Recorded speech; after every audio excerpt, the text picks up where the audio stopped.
अवसर पर चैत्री नवरात्रि में शिव महापुराण की कथा कह रही है। अगर कोई काशी से भी आया है तो उसके चरण की रज, उसके चरणारविंद की रज भी अगर हमको मिल रही है तो यही समझें कि स्वयं शंभु, स्वयं शंकर, त्रिकालदर्शी, कैलाशी, अविनाशी हमारे करीब में आ गया, हमारे नजदीक आ गया।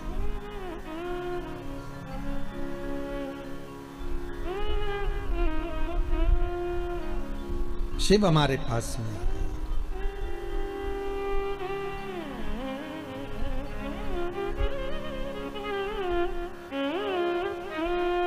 काशी का शिवलिंग की स्थापना पहले भी आपको कथा में कहा, काशी के शिवलिंग की स्थापना किसने करी? स्वयं शनि महाराज ने।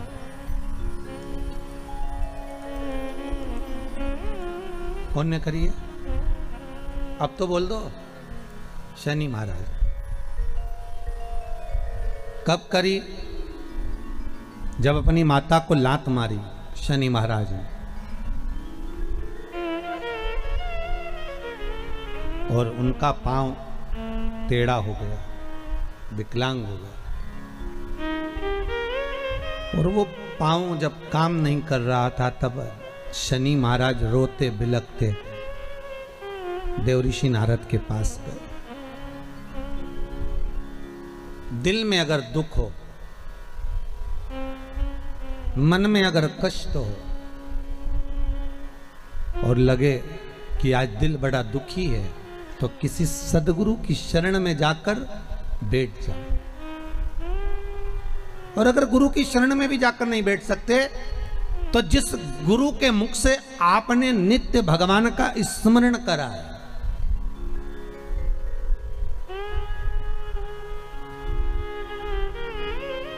नित्य भगवान का जिसका स्मरण किया है, उस गुरु की शरण का स्मरण कर लीजिए। देखिए, जो बच्चे लोग होते हैं ना, गंगा के घाट के बड़े चतुर होते हैं। एक रस्सी में चुंबक को बांधते हैं, नदी में फेंकते हैं और गंगा के घाट में से जितनी चिल्लर होती है ना, खुला पैसा, उनको चिपका चिपका कर ले आते हैं। पर जो पैसा बहुत देर तक चुंबक से चिपका रहता है, वो पैसे में भी ऐसी चुंबक हो जाता है कि वो पैसा भी दूसरे पैसे को चिपका कर ले आता है।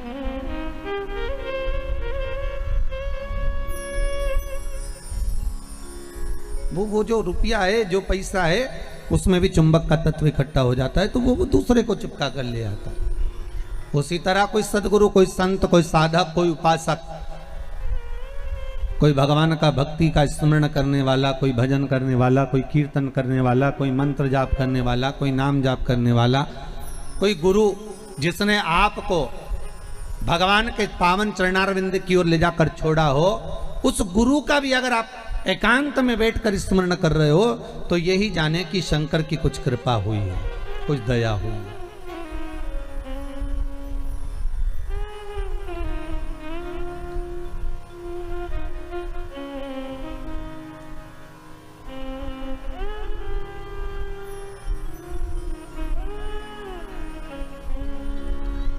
ये वो ही कर सकता है।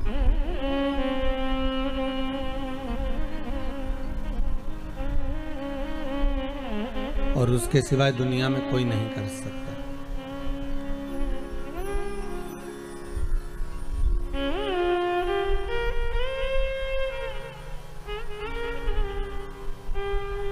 एक हमारे परिचित ग्वालियर में नागौरी जी हैं, मदन मोहन जी, तो उनको कोरोना हो गया और उनको शुगर भी, बीपी भी, सारी बीमारियां उनको ढेर भरी, शरीर भी। अब वो हॉस्पिटल में भर्ती हो गए, ऑक्सीजन लेवल भी गड़बड़ हो गया, आईसीयू में पटक दिया। उनकी बेटी का फोन आया कुछ दिन पहले कि ऐसी ऐसी बात है। अब वो समिति के कार्यकर्ता भी, तो हमने कहा नागौरी जी से जरा बात कराओ। अब को तो आईसीयू में, हमने कहा डॉक्टर से प्रार्थना करवाओ, कोई सिस्टर डॉक्टर को मोबाइल दो, जरा बात करे, बात कर भाई। हमने कहा है नागौरी जी, तुम जब ग्वालियर से 2 व्हीलर गाड़ी लेकर सीहोर आ सकते हो तो मौत के मुंह से निकलकर वापिस सीहोर नहीं आ सकते थे। विश्वास रखना, भरोसा दृढ़ रखना और शंकर का श्री शिवाय नमस्तुभ्यम का जाप करते रहना। बाकी का वो जाने, उसका काम जाने। आप मानेंगे नहीं, इतनी बीमारी होने के बाद भी कोरोना इतना लगभग 50% चढ़ने के बाद भी बाबा ने ऐसी कृपा कर दी कि लौट कर वापिस घर आ गए। ये करुणा होती है। जहां दुनिया हार जाए वहां एक डॉक्टर और बैठा हुआ है। बस अहंकार के पद से थोड़ा सा हटना पड़ेगा, अहमता से थोड़ा नीचे जाना पड़ेगा। अरे लंकाधिपति रावण को मारने के लिए कितना प्रयास कर लिया भगवान राम ने। लंकाधिपति रावण को मारने के लिए कितना प्रयास कर लिया लक्ष्मण जी ने। लंकाधिपति रावण को मारने के लिए कितना प्रयास कर लिया श्री हनुमान जी ने। भगवान राम बाणों पर बाण चलाते रहे पर रावण के प्राण नहीं छूटते थे। तब राम जी महाराज ने उस समय पर श्री हनुमान जी से पूछा, हनुमान तू शंकर का अवतार है, मैंने तुझे इसलिए रखा मेरे साथ में कि शिव मेरे साथ में रहना चाहिए, तू बता कि रावण कैसे मरेगा। हनुमान जी बोले, मैं रुद्र का अवतार हूं, सत्य कहता हूं कि इसके हृदय में जब तक शंकर का नाम जप चल रहा है इसको कोई नहीं मार सकता, ये पक्का है। तो एक काम ऐसा करो कि इसके हृदय से शिव निकल जाए, इसके हृदय से शंकर बाहर हो जाए, तब जाकर तो इसके प्राण छूटेंगे। तब तुरंत हनुमान जी महाराज बोले कि प्रभु अब आपको क्या बताऊं कि मैं अगर लंकाधिपति रावण के सामने खड़ा रहूंगा तो ये रावण मरने वाला तो नहीं है, क्योंकि मैं स्वयं शंकर का एक अवतार हूं और मैं शिव का अवतार रावण के सामने जब तक है तब तक यमराज की तो हिम्मत नहीं है कि यहां आकर खड़ा हो जाए। स्वयं राम जी के प्राण छूटे जब की कथा निकाल लो। जब राम जी के प्राण छूटे उस समय की कथा निकाल कर देखिए।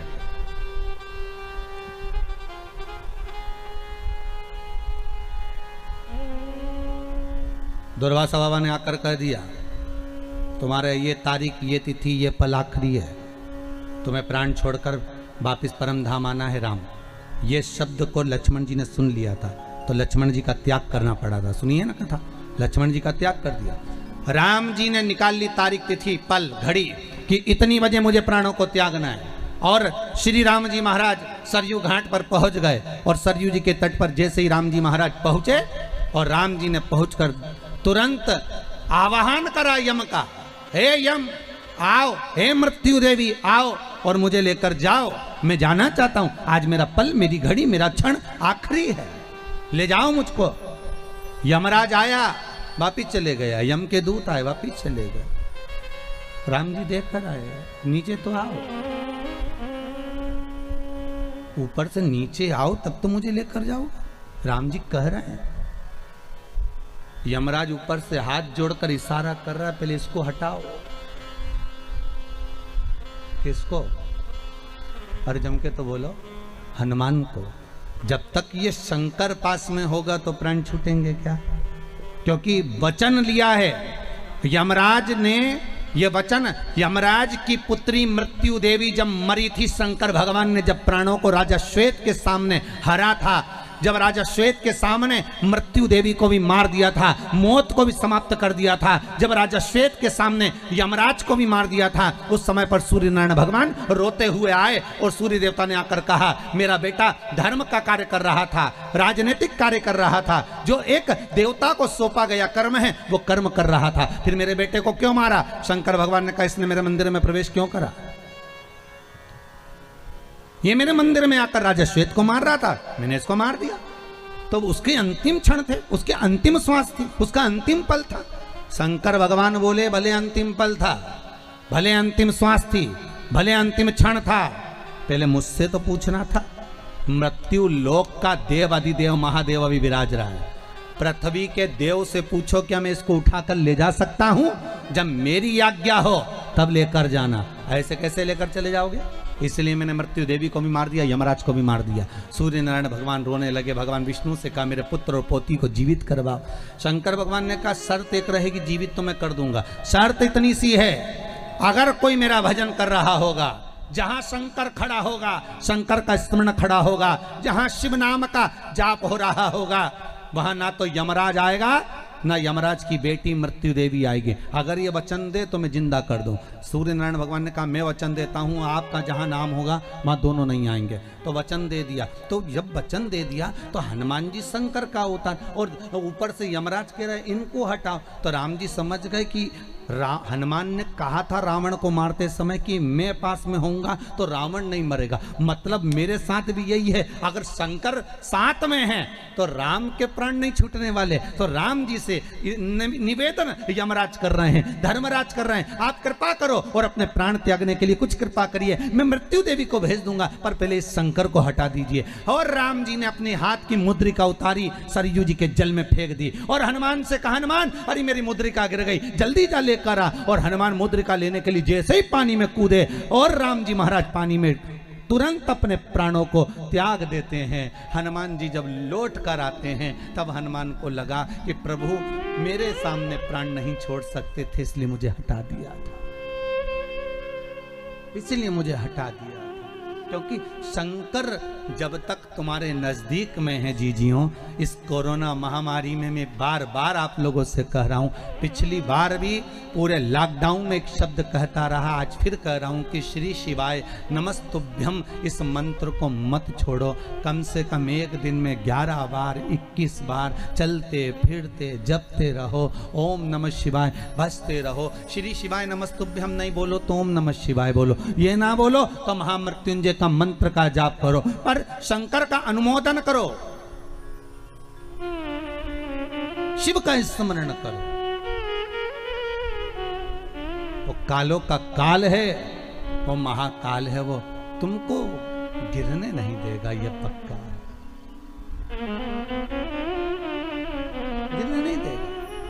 ये फालतू के दुनिया के लोग मैसेज करते फिरते हैं कि इतने मर गए इतने जी गए, इसकी अपेक्षा मैसेज करो श्री शिवाय नमस्तुभ्यम जपो रे भाया, जपते रहो, कुछ नहीं तो 11 बार तो जपो, दिल से पुकारो उस शंकर को, वो तुम्हारे सामने होगा, साथ तुम्हारे सम्मुख में होगा, तुम्हारे साथ।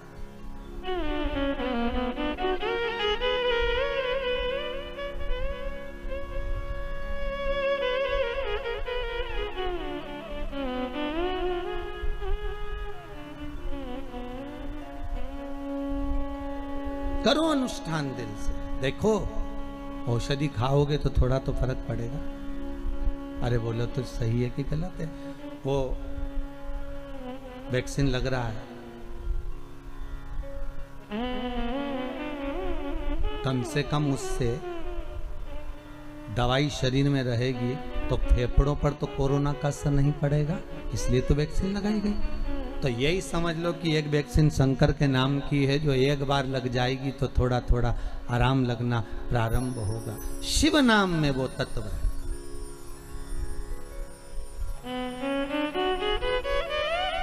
मुद्रिका जब सरयू जी में गई तब राम जी महाराज ने अपने प्राणों को त्यागा है। अगर शंकर पास में होते तो प्राण नहीं छोड़ पाते।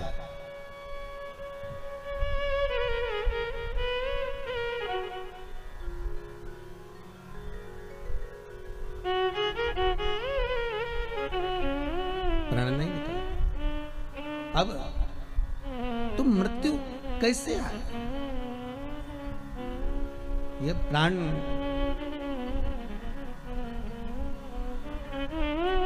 चरण का प्रहार लगा, संत की शरण में शनि महाराज गए।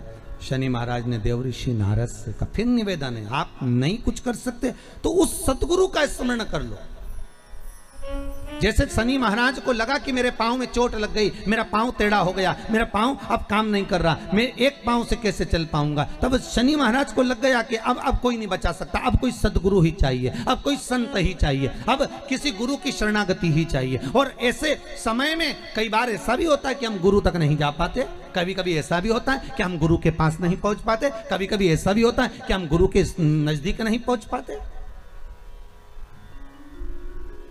जैसे द्रौपदी का चीर खींचा जा रहा था, रो रही थी द्रौपदी, आंखों से आंसू भरकर द्रौपदी ने भीष्म पितामह से कहा, मैं तुम्हारे घर की बहू हूं, तुम तो लाज बचाओ।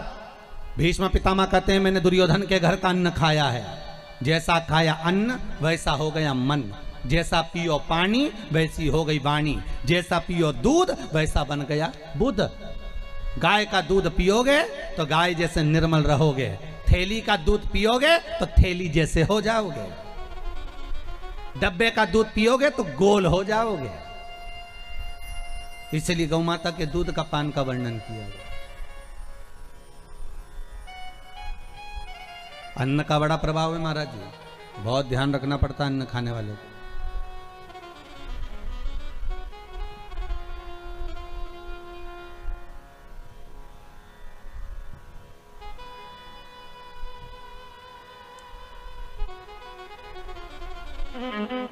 किसी गुरु के लिए, किसी संत के लिए, किसी भगवंत के लिए, किसी भगवान के लिए अगर आप भोजन बना रहे हो ना, तो उसको अगर दिल से बनाओगे और कोई चीज़ दिल से लेके आओगे ना, तो भगवान उसको स्वीकार कर लेता है, भगवान उसको अंगीकार कर लेता है। आप दिल से अगर कोई चीज़ लाए भगवान के लिए लेकर, भाव से लाए,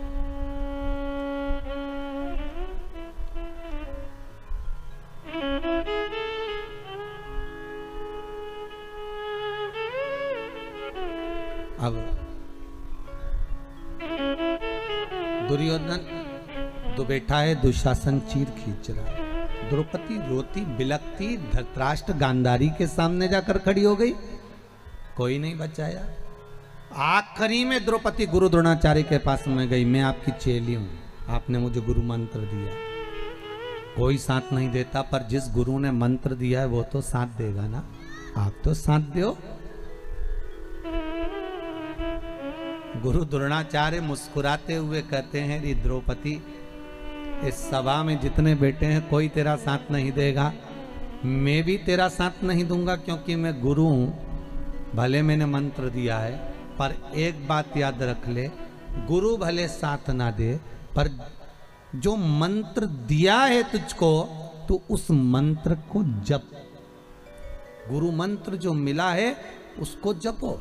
हम आपसे फिर कहें, तुम्हें शिव पुराण याद रहे ना रहे, आप शंकर की कथा, कई लोग ये भी पूछते हैं कि गुरुजी हम शिव पुराण सुनेंगे, और आप कहते हो कि शिव पुराण सुनना चाहिए, तो जब हमारे प्राण छूटेंगे तो जब तक तो शिव पुराण हम भूल ही जाएंगे, तो फिर प्राण छूटेंगे जब तक तो शिव पुराण शरीर में रहेगी ही नहीं, फिर मतलब क्या पुराण सुनने से। और आखिरी में कौन पुराण सुनाएगा, फिर तो गरुड़ पुराण सुनाएंगे, फिर कौन शिव पुराण सुना रहा।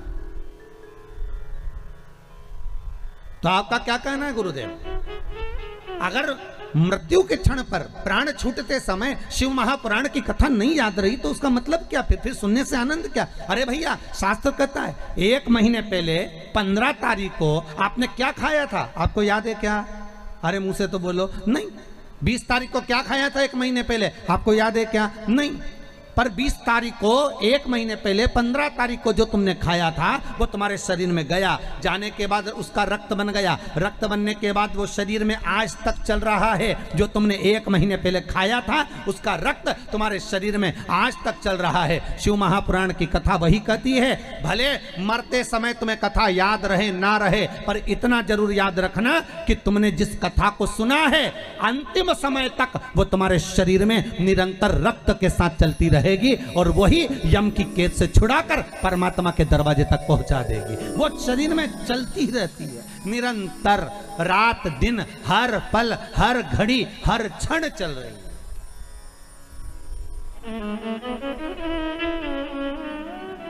वो छूटती नहीं है।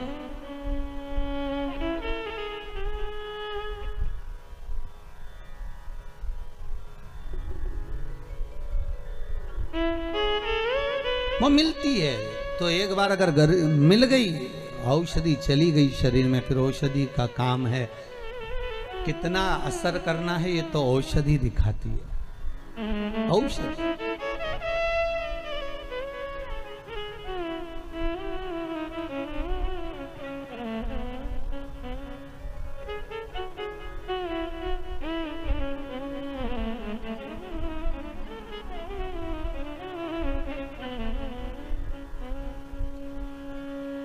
आप तो दिल से पुकारते रहो, आना नहीं आना ये उसका काम। उससे निवेदन करते रहो, ये फिर उसकी मर्जी।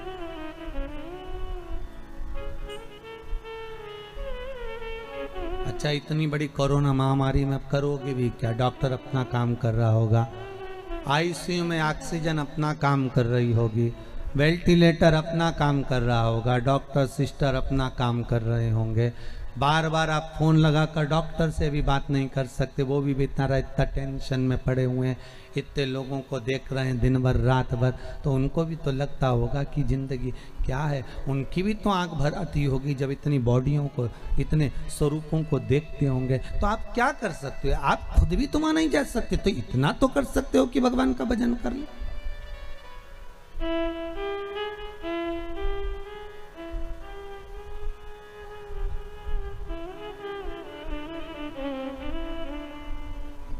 इतना तो नहीं बात सकते। और कुछ नहीं तो वो रुद्राक्ष महोत्सव का वो एक लाइन याद करी हुई ध्यान में आप बोल सकते, अंत समय प्रभु आना पड़ेगा, अंत समय प्रभु, बोलो तो, अंत समय प्रभु आना पड़ेगा, अंत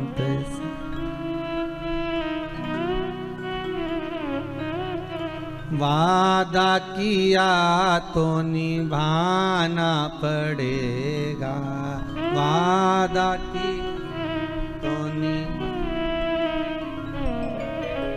आए ना आए प्रभु कुटुंब कबीला, आए ना आए प्रभु कुटुंब कबीला, अंत समय प्रभु आना पड़ेगा, अंत समय प्रभु वादा किया तो निभाना पड़ेगा, वादा। बस भगवान वही क्षण, आप कथा सुनो, श्रवण करो, वो याद रहे ना रहे, भले आप भूल गए पर वो है शरीर के अंदर, जिससे खाया हुआ शरीर में रक्त बनकर चल रहा है। शिव महापुराण हर पल हर घड़ी हर क्षण चल रही है, पर उसमें दिखावा नहीं होना चाहिए। जैसे ये छविकृति राजा की जो कथा चल रही है, ये वही कथा चल रही, दिखावा नहीं होना। दो तरह के व्यक्ति होते हैं, होटल में जाते हैं खाना खाने के लिए, होटल में जाते हैं नाश्ता करने के लिए, समोसा खा लिए 2 4 5 लड़के, 4 5 मित्र, एक ने कोल्ड ड्रिंक की बोतल ले ली, एक ने समोसा ले लिया, एक ने इमरती ले ली, एक ने भजिया, एक ने दूध ले लिया, एक ने चाय पी ली, सब ने खाया पिया। और एक व्यक्ति उठकर गया काउंटर पर, जल्दी से जेब में से पर्स निकाला, पैसे निकाल कर देने लगा। ले साहब कितने का हिसाब हुआ? सबका हिसाब बताओ कितने का हुआ? साहब 52 रुपए हुए, काट लो, ये लो पैसे। अब एक व्यक्ति वो है जो तुरंत उठकर गया और पैसे दे दिए, और एक व्यक्ति वो 4 5 जो खा रहे थे ना, वो बाद में आए, अरे रुक, हम दे रहे हैं, रुक जा रुक जा, अरे रुक तो सही, अरे 2 मिनट रुक तो सही, मैं दे रहा हूं ना। अरे देने वाला है तो दे, नहीं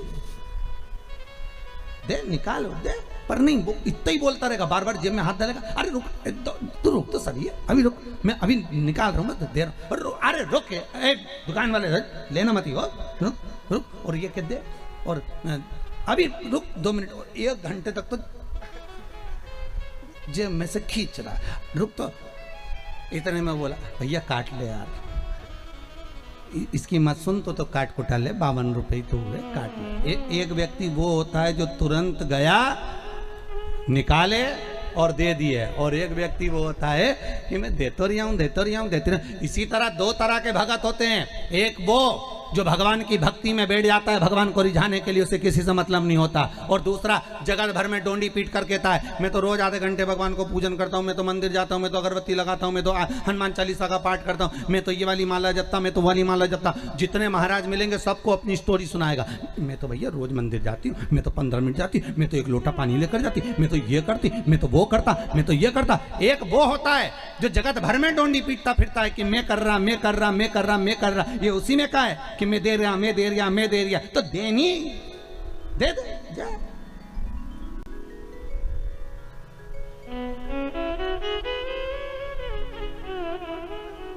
अरे बीमार पड़े तब मन में आया अब एक्सरसाइज करूंगा। डॉक्टर ने भी कहा एक्सरसाइज करना, ये सामान कम खाना। बिल्कुल नहीं खाऊंगा, अब की बार ठीक कर दो डॉक्टर साहब, इसके बाद तो बिल्कुल जैसा तुम कहोगे वैसा चलूंगा। अब घर पर आने के बाद 8-10 दिन आराम करने के बाद फिर तो जो खाने पिला। फिर तो पत्नी भी कह रही है थोड़ी योगा मोगा कर लो, एक्सरसाइज तू करिया जा, मेरा शरीर दिख रहा है योगा के लायक, तो खा लो जा, खा, शरीर ना दिख रहा है। जब बीमार पड़े तब भगवान की याद आई, डॉक्टर साहब जैसा कहोगे वैसा करूंगा, एक बार सही कर दो फिर तुम्हारी सुनूंगा, तुम जैसा बोलोगे फिर तुम मास्क लगाने की बोलोगे तो मास्क लगाऊंगा, सैनिटाइज का बोलोगे वैसा करूंगा, सोशल डिस्टेंसिंग का बोलोगे तो पीछे आखिरी में जाके पेड़ पे बैठ जाऊंगा, तुम बोलो तो सही। और जब अच्छे थे तब कई लोग शहरों में गांव में बिना मास्क के घूम रहे हैं, वो इस भाव में घूम रहे हैं कि हमें कोई बीमारी नहीं है। तुम्हें बीमारी नहीं है पर घर वालों के लिए दूसरे की बीमारी लेकर क्यों आ रहे हो? कोरोना केवल एक ऐसी बीमारी है जैसे बाजार में से सब्जी खरीद कर लाते हो, किराने की दुकान से किराना खरीद के लाते हो, दूध की दुकान से दूध खरीद कर लाते हो, उसी तरह कोरोना की बीमारी है। ये कोरोना बीमारी एक ऐसी है, इसको आप लेने जाओगे तो आएगी, अगर नहीं लेने जाओगे तो नहीं आएगी। बस अंतर इतना है कि इसको लेने जाना तुम छोड़ दो। तुम क्यों जा रहे हो चौराहे पर? तुम्हें कौन कहे कि तुम बाजार घूमने जाओ? थोड़े दिन घर में बैठ के हरिगुण गाओ, 4 बजे से 7 बजे तक शिव महापुराण की कथा है, बस योर वाला महाराज की ने पांडे तारा से, पांडे तारा ही है ना, हाँ बस तो कथा सुनो।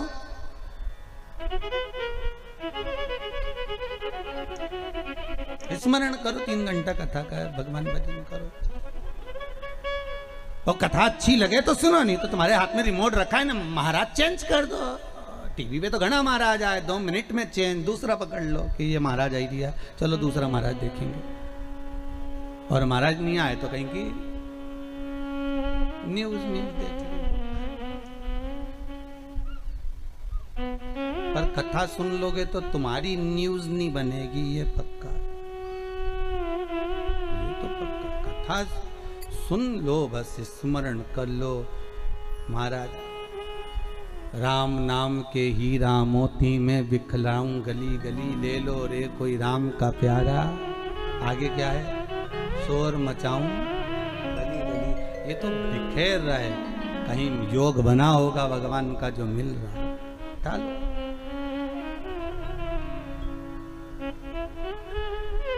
मिल रहा है उसको प्राप्त कर लो। अब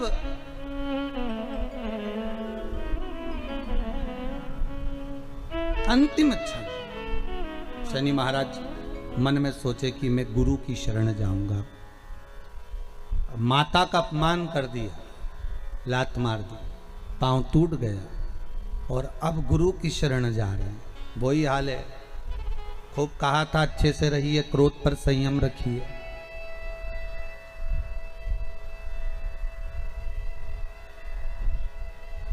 आंधी और क्रोध समाप्त होने के बाद पता चलता है कि नुकसान कितना हुआ है। ध्यान रखिएगा जरा, क्या क्या चीज जम के बोलो जरा। आंधी और क्रोध समाप्त हो जाते हैं, तब पता चलता है कि नुकसान कितना हुआ है। आंधी आती है, हजारों मकान छपड़ा सबको उड़ाकर चली जाती है, सबको नष्ट कर कर चली जाती है। और क्रोध आता है, 10 मिनट का, 5 मिनट का, 15 मिनट का क्रोध सब घर को अस्त व्यस्त कर देता है। पत्नी, बच्चे, बड़े, सबको। पत्नी को क्रोध आता है तो पति, बच्चे, सबके ऊपर असर करता है। और पति को आया तो वो भी यहीं से मतलब नहीं होता, सब जगह, सब जगह।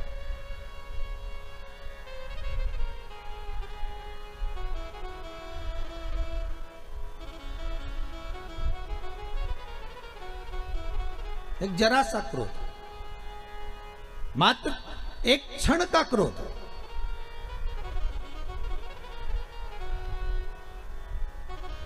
अब एक बहुत सुंदर प्रसंग था कि एक ऑफिस से एक भैया आ रहे थे, उनको घर पर से एक पत्नी से झगड़ा कर कर आ रहा था। और झगड़ा कर कर आया और उसने झगड़ा करते करते जैसे बाहर निकला तो सामने कुत्ता बैठा, तो उसमें एक लात धर के, गुस्से के कारण कुत्ता भागते भागते गया तो दूसरे व्यक्ति को काट लिया।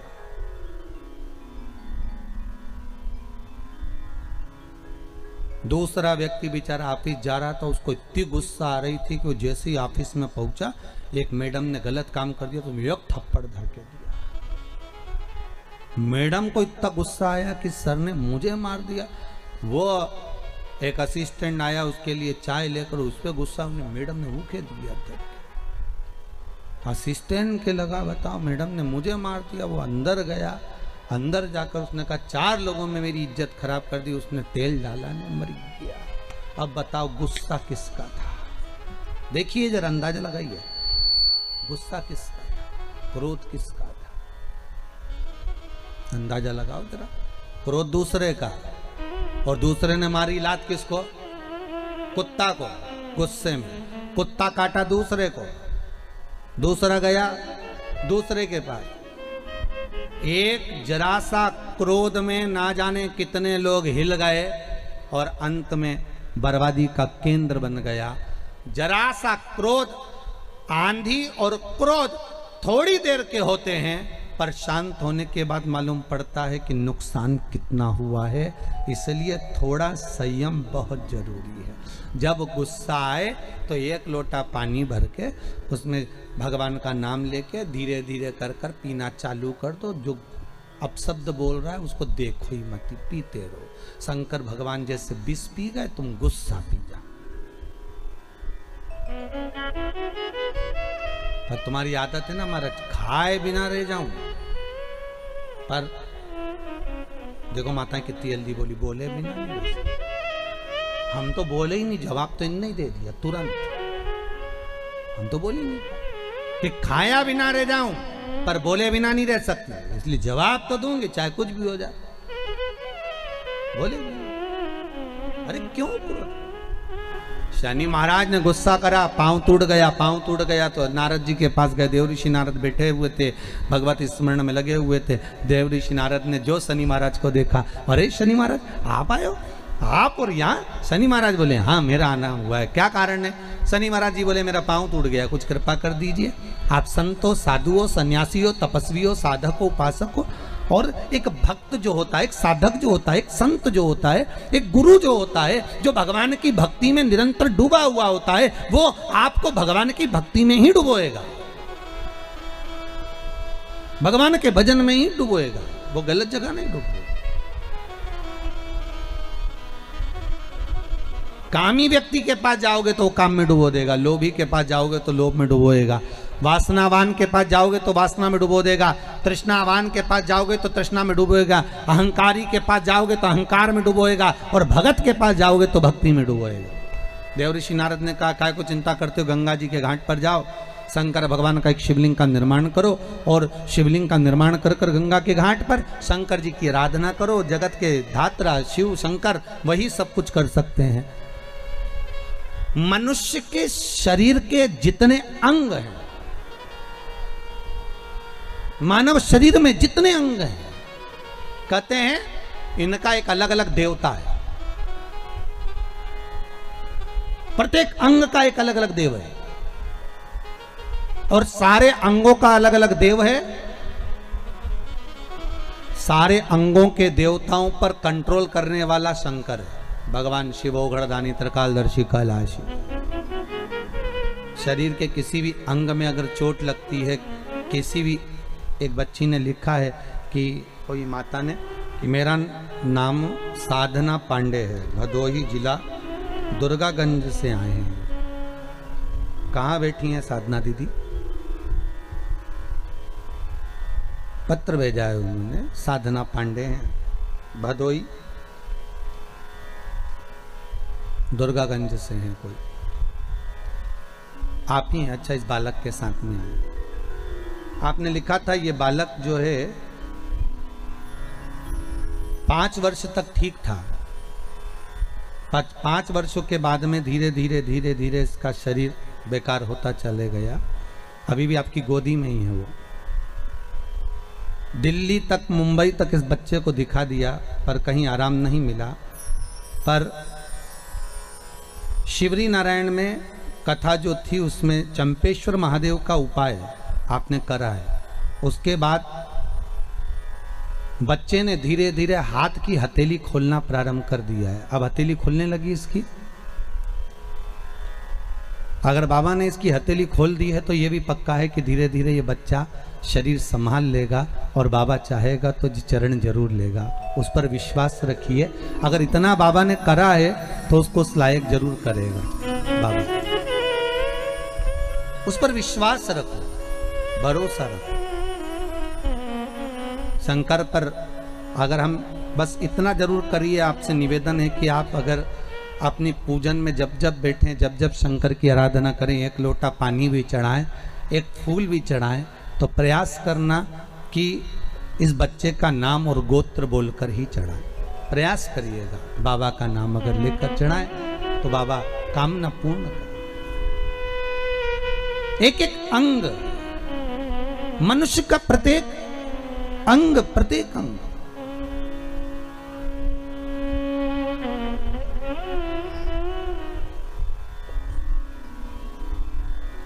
ऐसा कोई अंग नहीं जिसका कोई देव नहीं। जैसे गौ माता के प्रत्येक अंग में भगवान विराजमान है, मनुष्य के भी प्रत्येक अंग में भगवान विराजमान है। ऐसा नहीं है कि मनुष्य के अंग में नहीं है। हो, आप लोग शास्त्र को उठाकर देखिए, आपको मालूम पड़ेगा कि मानव के एक एक अंग में, यहां तक हमारे देवी देवताओं की जब प्राण प्रतिष्ठा होती है, देवी देवताओं को जब प्राण दिया जाता है तो ब्राह्मण मंत्र बोलते हैं। एक एक देवी देवता का मंत्र का स्मरण कर कर, एक एक देवी देवता के मंत्र का अनुमोदन कर कर, नेत्रों के देवता का, कंधे के देवता का, घुटने के देवता का, जंघा के देवता का, एक एक देवता का स्मरण कर कर उसमें प्राण दिए जाते हैं। जब देवताओं का एक एक अंग में एक एक देव का वास है तो मनुष्य के प्रत्येक अंग में एक एक देव का वास है। हमें करना क्या है? जो अंग हमारा गड़बड़ हो जाए, लीवर गड़बड़ हो गया, अगर किडनी गड़बड़ हो गई तो पहले उस देवता को निकालो कि इस लीवर और किडनी में देवता कौन सा बसा हुआ। किसी ब्राह्मण से पूछो कि बताओ कि इस किडनी में, इस लीवर में देवता कौन सा है, और उस देवता का स्मरण कर कर शंकर से जोड़कर उसका अनुमोदन करना चालू करो। धीरे धीरे उसका जब भाग मिलना प्रारंभ हो जाएगा, अपने आप नगर पालिका में नल का बिल जमा करना चालू कर दोगे तो नल चालू हो जाएगा। लाइट का बिल जमा करना चालू कर दोगे तो लाइट चालू कर देंगे। नहीं तो कोई तुमको लाइट का कनेक्शन देगा क्या? अरे बोलो तो, नल बंद कर देंगे, लाइट बंद कर देंगे। तुम उसका बस बिल जो दे रहे हैं, हमने लाइट वाले का बिल दिया तो उसने लाइट चालू कर दिया, नल वाले का बिल दिया तो नल चालू कर दिया, टैक्स जमा कर दिया तो सब कार्य सफल होने लगे। उसी तरह एक एक स्थान का एक एक देवता है, लीवर का, किडनी का अर्थात कंधों का, इस टखने का, जंघा का, एड़ी का, पंजे का, कहुनी का, नेत्रों का, श्रवण शक्ति का, जिह्वा का, एक एक देव है। उस देव का स्मरण करना प्रारंभ करिए कि वो देव कौन सा है।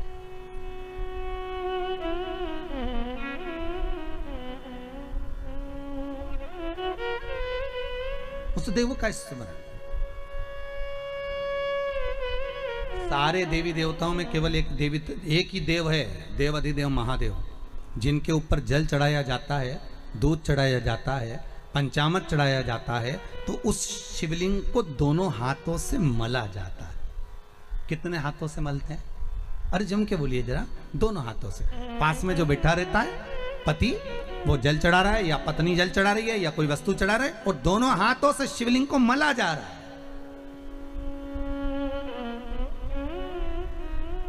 लिंग पुराण कहती है कि शंकर भगवान के शिवलिंग पर कोई वस्तु चढ़ाकर उसको मली क्यों जा रही है, उसका स्मरण, उसका घर्षण क्यों किया जा रहा है।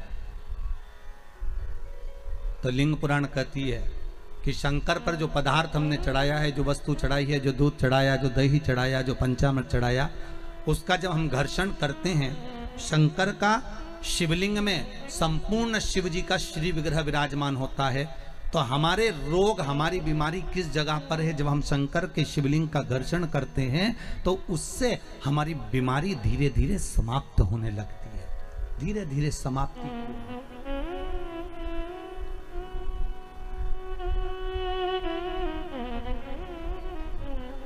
समाप्ति की हो रही है।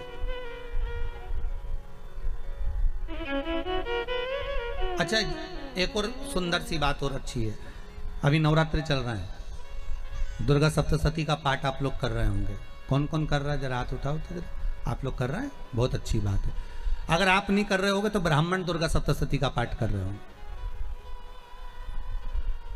उस दुर्गा सप्तशती के पाठ में एक एक जगह पर, एक एक स्थान पर देवी का स्थान बताया है। आप लोग अगर सुने होंगे, पढ़े होंगे, तो उसमें बताया गया है, हे मैया मेरे इस अंग की रक्षा करो, हे भवानी मेरे इस अंग की रक्षा करो, हे माँ मेरे इस अंग की रक्षा करो, हे भवानी मेरे इस अंग की रक्षा करिए, हे माँ आप मेरे नैनों की रक्षा करिए, हे माँ आप मेरी श्रवण शक्ति की रक्षा करिए, हे माँ आप मेरी जिह्वा की रक्षा करिए, हे माँ आप मेरी जंघा की रक्षा करिए।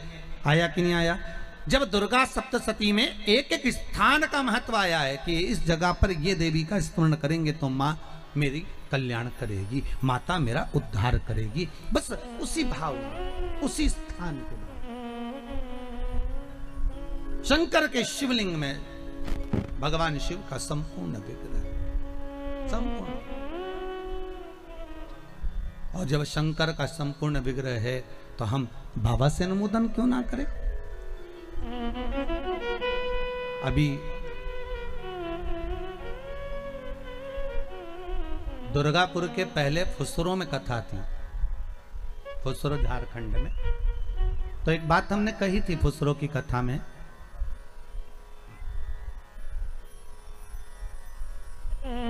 कि जिस व्यक्ति को शरीर में बहुत कष्ट रहता हो,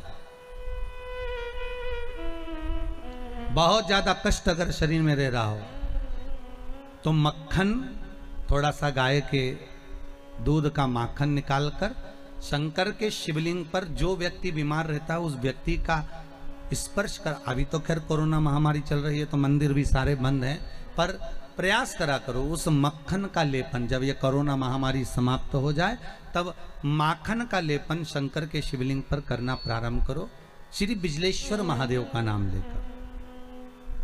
कौन से महादेव का नाम लेना है? श्री बिजलेश्वर महादेव।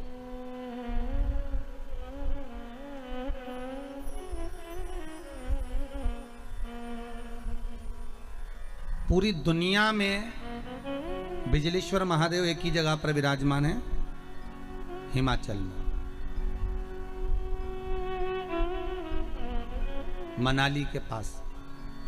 पूरी दुनिया में शंकर जी का एक ही मंदिर है जहां पर बिजली गिरती है शिव जी के शिवलिंग पर और शिवलिंग के टुकड़े हो जाते हैं। फिर उस मनाली में एक परिवार ऐसा है जिसके पांव नहीं है, वो बिना पांव का व्यक्ति पूरे मनाली में से मक्खन मांगता है दान में कि बाबा के शिवलिंग के टुकड़े हो गए। फिर वो चढ़ता चढ़ता ऊपर जाता है, धीरे धीरे घसीटता चलता हुआ जाकर बिजली महादेव का एक एक पत्थर उठा उठाकर, शंकर जी का शिलाखंड उठा उठाकर उसको मक्खन से जोड़ता जाता है, मक्खन से जोड़ता है। उसके बाद में फिर हाथी के पांव से भी तुड़वाओ, सूंड से भी तुड़वाओ तो वो शिवलिंग नहीं टूटता, मात्र मक्खन से सच चिपक जाता है। वो बिजली महादेव है। शंकर की आराधना में ढोंग नहीं चाहिए, शंकर की आराधना में प्रपंच नहीं चाहिए। शंकर की हो गई गलती, कई बार शंकर की आराधना में गलती हो जाती है तो क्या शंकर रुष्ट होंगे? नहीं। शंकर अगर देख लेंगे कि 50 दिन अच्छा काम करा है इसने, एक दिन गलती भी कर दी तो बाबा स्वीकार कर लेगा। पर बाबा से बस मन आपका पवित्र होना चाहिए, इच्छा आपकी पवित्र होना चाहिए। आपके भीतर अहंकार, काम, लोभ, विषय, वासना, आसक्ति, तृष्णा, अहंकार नहीं होना चाहिए। भगवान उसको स्वीकार कर लेगा।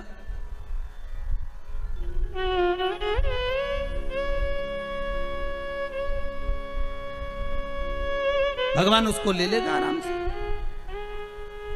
दिखावा ना करिए भगवान के सामने। मेरे शंभू को आप दुनिया के मंदिर में दिखावा करो चल जाएगा, पर शंकर को नहीं चाहिए। शंकर कहते मेरे मंदिर में आओ, एक लोटा पानी चढ़ाओ, बम बम बोलो, अपने घर जाओ। फालतू बैठने की जरूरत नहीं है, फालतू मेरा टाइम बर्बाद करना मत ही। सारे देवी देवताओं के मंदिर में बैठने की जगह होती है, शंकर जी के मंदिर में बैठने की जगह नहीं होती। इतना पानी ढोल के जाते हैं कि साड़ी भी बचा के चलना पड़ती है। बैठने की तो जगह जाने दो। वहाँ पर शिव मंदिर में कहाँ बैठने की जगह होगी? चलो जाओ यहाँ से, काहे को फालतू के बैठे हुए, टाइम बर्बाद कर रहे हो यहाँ पर, जाओ अपने अपने घर में। पार्वती जी कई बार शंकर जी से पूछती हैं, तुम आंख बंद करके बैठे रहते हो, दुनिया के लोग तुम्हारा दर्शन करने आते हैं, कम से कम देख तो लिया करो कौन आया। शंकर भगवान बोले फालतू की बात मत कर, मेरे को सब मालूम है, ये सब मांगने के लिए आते हैं, इसलिए आंख बंद करके बैठा रहता हूँ।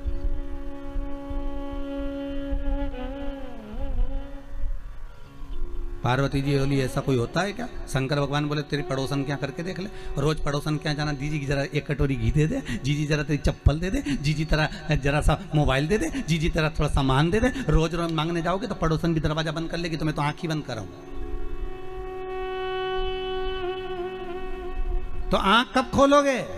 शंकर भगवान बोले जो मेरे लिए आएगा तो आंख खोल लेता हूँ। मैं जानता हूँ मेरे भगत को कि ये मेरे लिए आता, मांगता कुछ भी नहीं है, बस आता ही है, दूध चढ़ाएगा, जल चढ़ाएगा, बेलपत्री चढ़ाएगा। और ऐसा बावरा कभी कभी बेलपत्री भी नहीं लाता, तो झाड़ू पोछा लगाकर हाथ धोने के बाद जो पत्ती पत्ती मिल जाती है उसी को धो के चढ़ा के चले जाता है। ये भगत है मेरा, ये भक्त है, इसको दिखावे से मतलब नहीं है। और एक रोज मंदिर जाए न 25 बार तो साड़ी का पटली जमा, और पटली जमा के फिर पिन मिन लगा के फिर पल्लू मल्लू लई के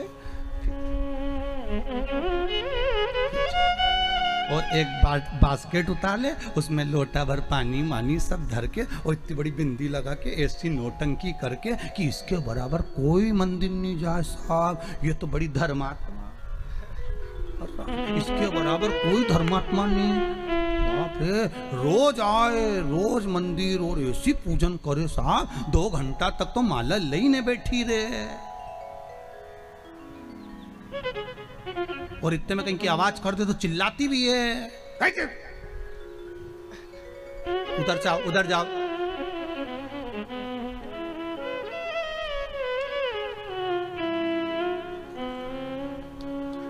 तो वो चिल्लाती भी है। तो अब बताओ वो चिल्लाने में लगी कि माला में लगी? अरे बोलो तो सही, चिल्लाने।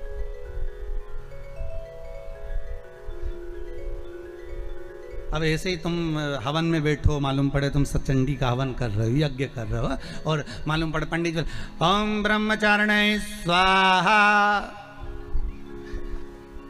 स्वाहा।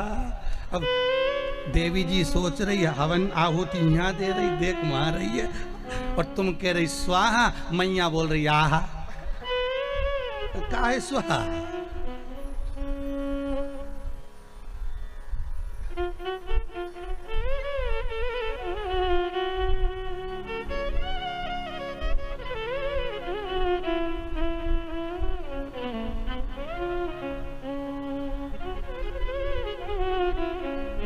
पति भी हवन में बैठा तो बोले पत्नी से पूछ लिया चाय पी ली तुमने? वो पूरा साज सजा के हो, हमारे पाँव से ऐसा बैठे तो यहाँ तकिया फंसा है, और सामान रख करके स्वाहा स्वाहा। माता रानी भी सोचे रही मेरा हवन कर रही, मुझे ही देख ले।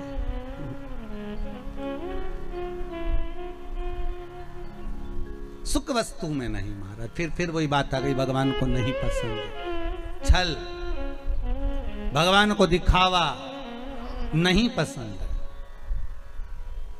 नहीं चाहिए चांदी की थाली में भोजन भगवान शंकर को, नहीं चाहिए शंकर भगवान को सोने की अटारियां। ऐसे सोने के महल तो शंकर भगवान लंका के राजा रावण को दिया थे, ले तू इधर ले ले। हाथ में कड़ा था, उतार कर भस्मासुर को दे देते, ले जिस पे हाथ रखे वो ही भस्म। भस्मासुर ने सोचा प्रैक्टिकल ही कर लो, शिव जी के पीछे पड़ गया। शंकर भगवान भागे, भगवान विष्णु के पास पहुंचे। भगवान विष्णु ने पूछा क्या हो गया, कि भस्मासुर आ रहा है। तो क्या उसको वर किसने दिया, तो कि मैं नहीं दिया। तो किसको भस्म करने आ रहे, तो कि मेरे को ही आ रहा है।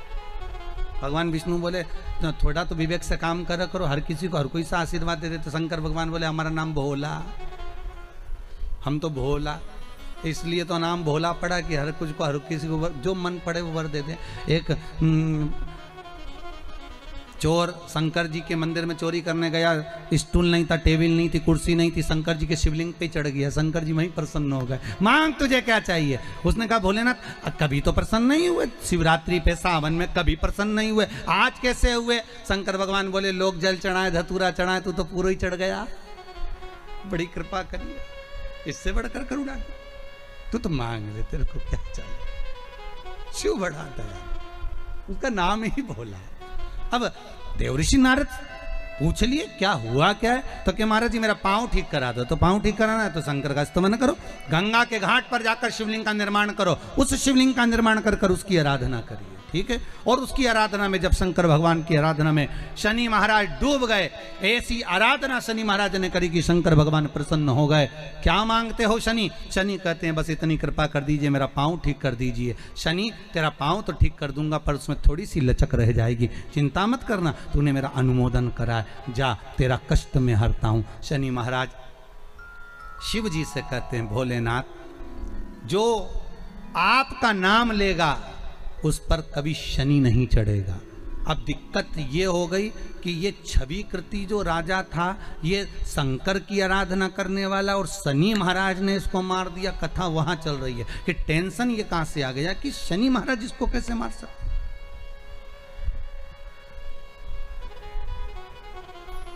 जो शिव आराधना में डूबा हुआ था, बस गलती एक थी छवि कृति की, और वो गलती आपने भी करी होगी, इसलिए शायद शंकर नहीं मिले होंगे। और आपसे भी निवेदन है ये राजा छवि कृति की कथा को अपनी जिंदगी में उतार कर रखना, राजा छवि कृति की कथा को अपने जीवन में उतार कर रखना कि इसने गलती क्या करी है, वो गलती हमसे तो नहीं हो रही है और हम उसको सुधार लें। मंदिर सजा दो, पूरे मंदिर में दिए लगा दो, ठीक है, अच्छा अच्छा भोग लगाओ, चांदी की थाली में जिमाओ, सोने के पात्र में जिमाओ, भगवान का चांदी का कलश लाओ, ऊपर जलाधारी चांदी की लगाओ, ठीक है महाराज। पर राजा छवि कृति के प्राण शनि महाराज, तो किसी ने शंकर भगवान से पूछ लिया भोलेनाथ विश्वनाथ हे शंभु हे त्रिकालदर्शी हे कैलाशी अविनाशी शंभो, ये बताओ कि राजा छवि कृति जब तुम्हारी आराधना करता था, तुम पर जल चढ़ाता था, तुम्हारी पूजन करता था, तुम पर बेलपत्र चढ़ाता था, तो शनि महाराज ने उसको क्यों मारा? शंकर भगवान के मुख से निकल गया, राजा जब भी कोई सामान चढ़ाता था तो जगत को, नगर को, महल को, पूरे राजपाट को दिखाकर चढ़ाता था कि मैं इतना कर रहा हूं। अर्थात अहंकार रखकर अगर कोई शंकर की आराधना करता है तो शंकर कभी उसका साथ नहीं देते, कभी नहीं देते। भले तुम दूध चढ़ाओ, दही चढ़ाओ, तुम्हारी मर्जी पड़े वो चढ़ाओ।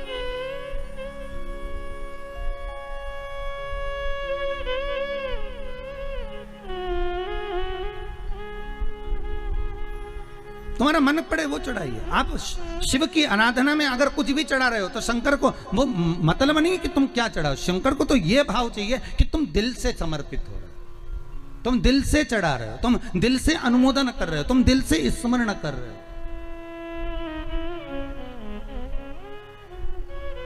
शंकर को उन वस्तुओं के सुख से मतलब नहीं है, तुम्हारे वस्तु का सुख शिव को नहीं चाहिए। शंकर को तो केवल एक नाम स्मरण ही बहुत है। महाराज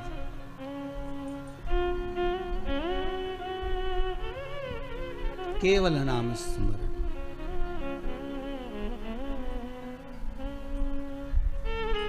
हे उज्जैनी के नरेश, हे कालों के काल महाकाल, हे प्रकाशदर्शी, है कैलाश, कभी कृपा करिए दाता, करुणा करिए दाता।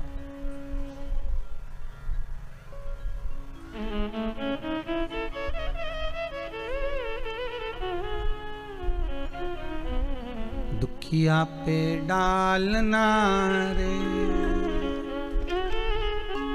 उज्जैनी के राजा, कभी कृपा नजरिया दुखिया पे डालना रे। आप भी भाव से गाइए बाबा का ये स्मरण, भाव से। उज्जैन के राजा कभी कृपा नजरिया दुखिया पे डालना रे। ओ भोले राजा उज्जैन के राजा कभी कृपा नजरिया, राजा महाराजा कभी कृपा नजरिया दुखिया पे डालना रे। ओ भोले राजा उज्जैन के राजा कभी कृपा नजरिया दुखिया पे डालना रे। उज्जैन के राजा कभी कृपा नजरिया दुखिया पे डालना रे। राजा महाराजा कभी कृपा नजरिया, राजा महाराजा कभी कृपा नजरिया दुखिया पे डालना रे। ओ भोले राजा जिनके राजा कभी कृपा नजरिया दुखिया पे डालना रे।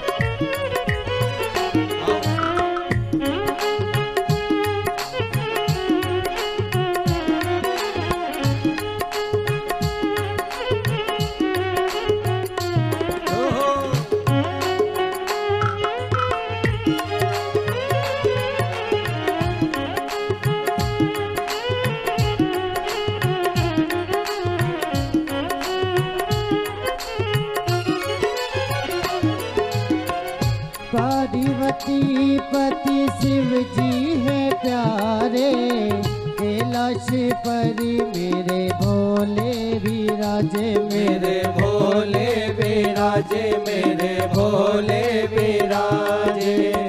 पार्वती पति शिव जी है प्यारे, कैलाश पर मेरे भोले विराजे, मेरे भोले विराजे, मेरे भोले विराजे।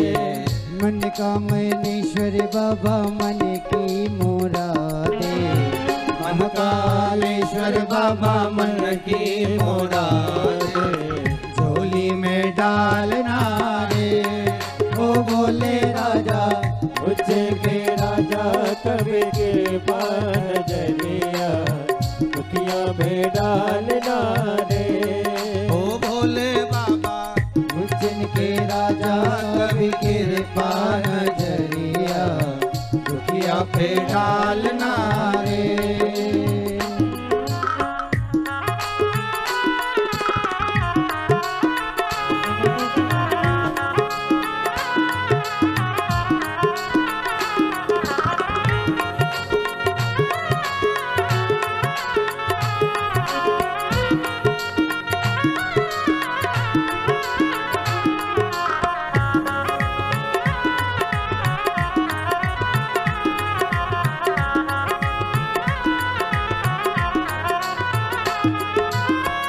नैनों में ज्वाला, आँखों में ज्वाला, जटा में गंगा, पहने मृगशाला, भोले पहने मृगशाला, भोले पहने मृगशाला।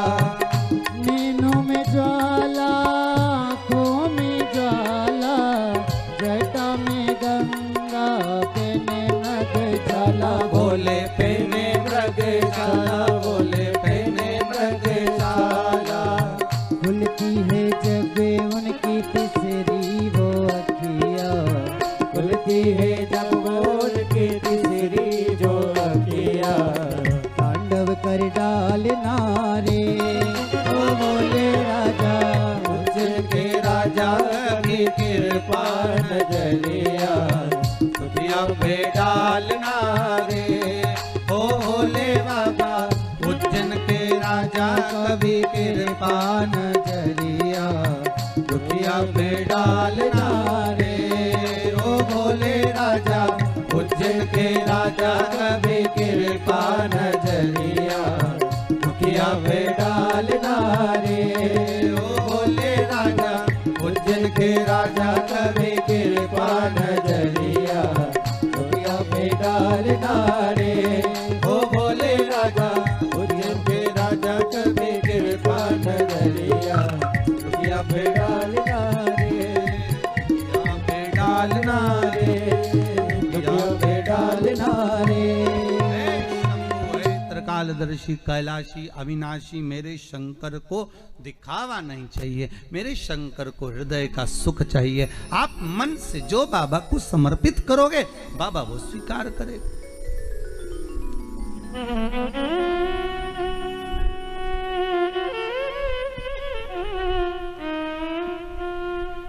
कोई तुम्हारे दिखावे की सामग्री शिव को नहीं चाहिए। एक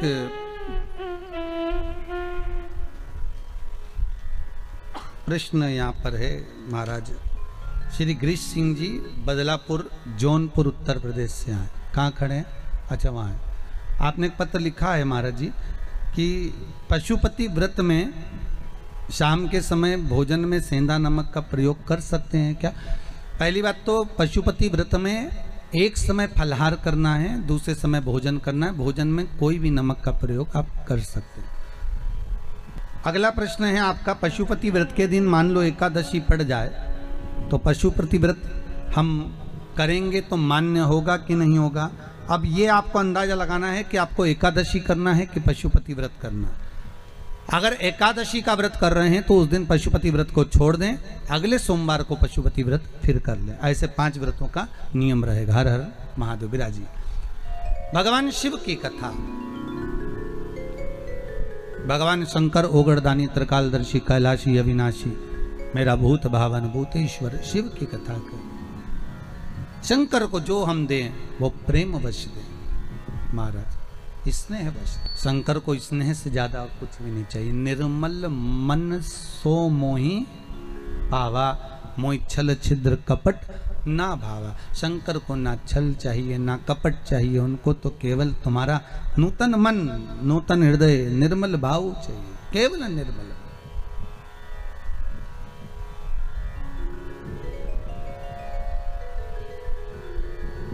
केवल एक तुम्हारी चित्तवृत्ति साफ है, निर्मल। शिव महापुराण की कथा कहती है भगवान शिव माता जगतजननी जगदम्बा पार्वती के साथ में जब विवाह करते हैं, मां आद्य शक्ति जगदम्बा, जगतजननी दुर्गा, भवानी माता पार्वती मैनावती के गर्भ से प्रकट होती है। मैनावती के गर्भ से। देखिए पहले भी कथा में कहा, फिर कहते हैं मैना, धन्या और कला, ये 3 पितरों की बेटियां महाराज। पितृलोक में इनका निवास है, ये पितरों की बेटियां हैं और पितृलोक में ये निवास करती हैं। केवल एक बार सनकादिक ऋषि पितृलोक से देवलोक की ओर जा रहे थे, एक जगह पर बैठकर ये तप साधना कर रहे थे। वहीं से मैना, धन्या, कला इन तीनों का निकलना हुआ और इनके लहंगे की चोट से सनत कुमार के पांव में लग गई। सनकादिक ऋषियों को चोट पहुंची तो इन सनत कुमारों ने श्राप दे दिया, मैना, धन्या, कला, हम आपको श्राप देते हैं कि आपके वस्त्र द्वारा संतों को चोट लगी है तो आप देवलोक को छोड़कर, पितृलोक को छोड़कर मृत्यु लोक में पहुंचो।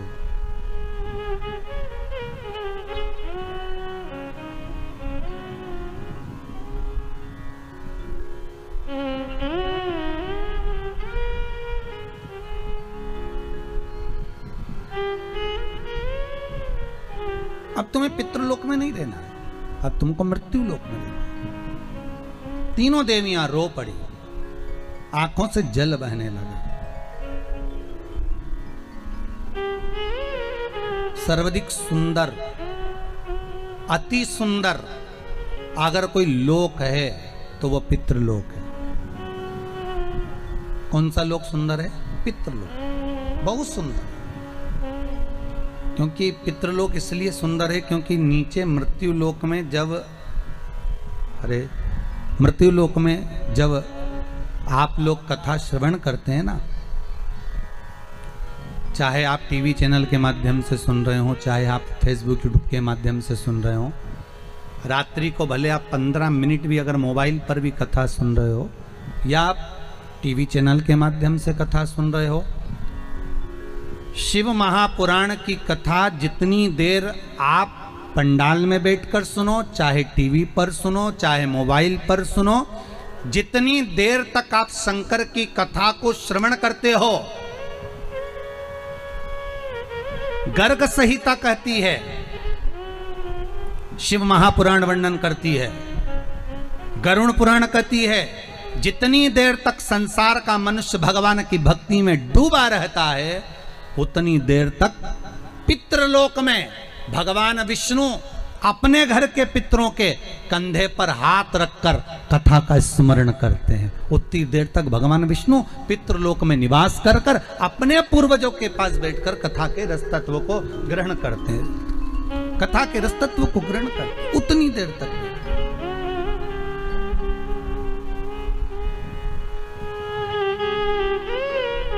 अब अंदाजा लगाइए आप लोग कितनी बजे कथा में आए हो। और कई लोग तो टीवी के सामने अगर इंतजार करते रहते, जैसे ही 4 बजे बच्चों को कह के रखते हैं, बस 4 बजे टीवी चालू करो, कथा आ रही होगी, सियोर वाला महाराज बैठा है, कथा बात रहे हो, चालू करो जरा कथा, लगाओ जरा आस्था टीवी लगा दो, चालू करो जरा, चालू कर दीजिए।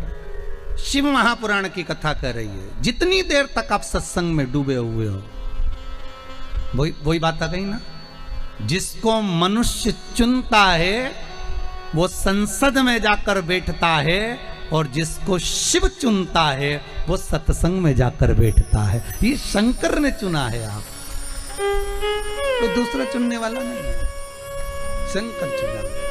तो पितृलोक इतना सुंदर लोक है जहां पर भगवान विष्णु हर पल, तो पितृलोक में जितने भी पितर रहते हैं ना, इनको भगवान विष्णु का दर्शन हर आधे घंटे 1 घंटे में होता रहता है, क्योंकि कोई ना कोई कथा सुनता ही रहता है। तो कथा सुनते रहते हैं तो उनके पितरों से भगवान विष्णु मिलने आते हैं। तो जितने लोग पितृलोक में रहते हैं भगवान विष्णु सबसे मिलकर जाते हैं। इससे बढ़कर खुशी क्या होगी?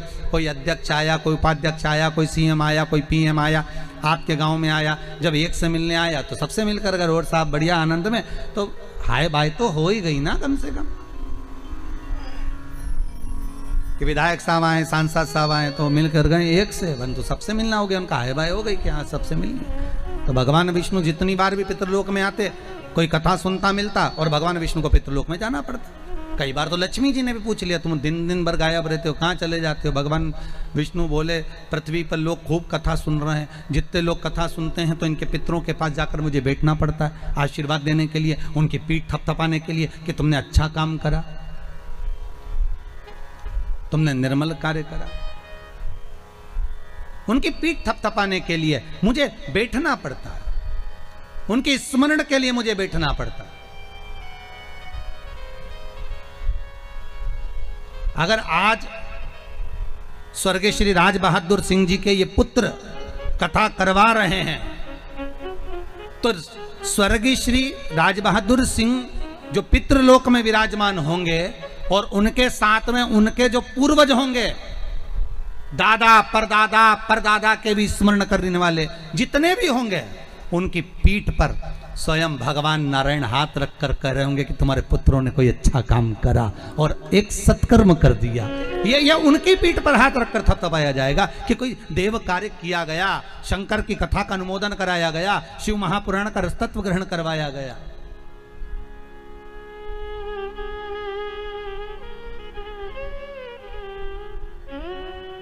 मेना धन्या कला कह रही है कि आप हमें पितृलोक से नीचे मत भेजिए, क्योंकि इस लोक में हमें रोज भगवान का दर्शन होता है। अगर हम भगवान का दर्शन कर पाते हैं तो पितृलोक में कर पाते हैं, नीचे जाएंगे तो हमें दर्शन कैसे मिलेगा? इसलिए हमको इस लोक में वापस भेज दीजिए। भगवान कहते हैं सनत कुमार ऐसा नहीं हो सकता, तुम्हें पितृलोक को छोड़ना पड़ेगा, मृत्यु लोक में जाना पड़ेगा। मृत्यु लोक में हम जाएंगे तो हमारा कल्याण कैसे होगा? भगवान ने तुरंत कहा, देवियों तुम जब मृत्यु लोक में जाओगे तो तुम्हारे गोद में 3 देवियां खेलेंगी। मैना की गोद में पार्वती, धन्या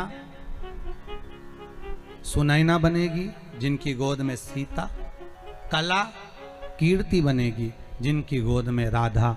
ये 3 खेलेंगी और ये तीनों संपूर्ण विश्व का कल्याण करेंगी। इन 3 देवियों के प्रकट होने से संपूर्ण ब्रह्मांड आनंदित होगा, संपूर्ण ब्रह्मांड।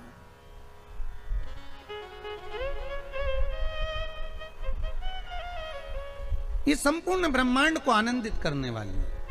ठीक है, तो मैना धन्या कला तीनों ने विचार कर लिया, अब चलते हैं पृथ्वी पर। भगवान ने जो मनुष्य का शरीर दिया है ना, बहुत अच्छे कार्य के लिए दिया है, बहुत सुंदर कार्य।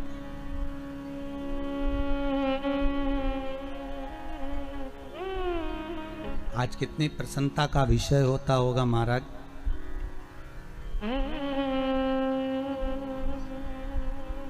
जब घर के पिता पितृलोक से देखते होंगे कि मेरे बेटे चंडी यज्ञ कर रहे हैं, सतचंडी कर रहे हैं, शिव महापुराण की कथा करवा रहे हैं, भगवान का स्मरण कर रहे हैं, 7 दिन 9 दिन भगवत चर्चा हो रही है, पूर्वज वैसे ही प्रसन्न हो जाते होंगे।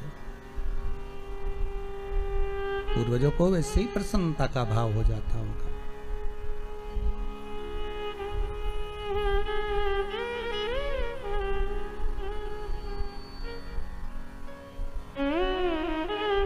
बड़े प्रसन्नता महाराज।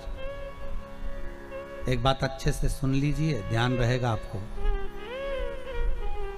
जब हमारे यहाँ पर बच्चा होता है ना, हमारे यहाँ पहले पहले लड़का वगैरह होता है ना, तो ढोल बैंड बाजा बजता है। आपके गांव में ऐसा है कि नहीं पता नहीं, परंतु वो है ऐसा। तो बच्चा होता है तो बड़ा ढोल बैंड बाजा बजता है। शिव महापुराण की कथा और गरुड़ पुराण कहती है, मृत्यु लोक में किसी के घर में बच्चा होता है पहली बार तो ढोल नगाड़ा बैंड बाजा बजता है। पितृलोक में जब परिवार का कोई एक व्यक्ति भी शंकर की कथा को करवाता है, शिव महापुराण की कथा को करवाता है, तो पितृलोक में स्वयं भगवान विष्णु शंख का नाद करते हैं और कहते हैं धन्य है तेरे घर के बच्चे, जो तेरे घर के बालक, तेरे घर के बच्चे कोई शुभ कार्य कर रहे हैं। यहां तो अपन नगाड़े बजवा रहे, मां भगवान विष्णु नगाड़े बजा।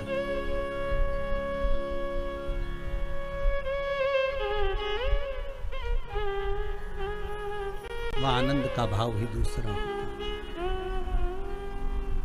महाराज, मैना माता की गोद में पार्वती मैया आ गई। पार्वती मैया सुंदर स्वरूप था मां का। नारद जी ने प्रसंग भाव में कह दिया, बालक होगा, इसको जो पति मिलेगा भस्मी रमाने वाला, जटाजूट बांधने वाला।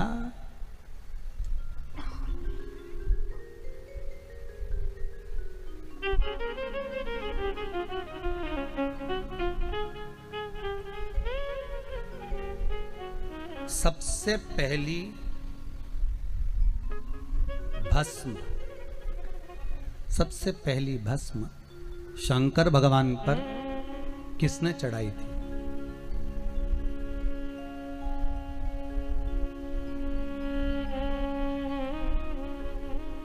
जल्दी उत्तर दो सब लोग मिलके।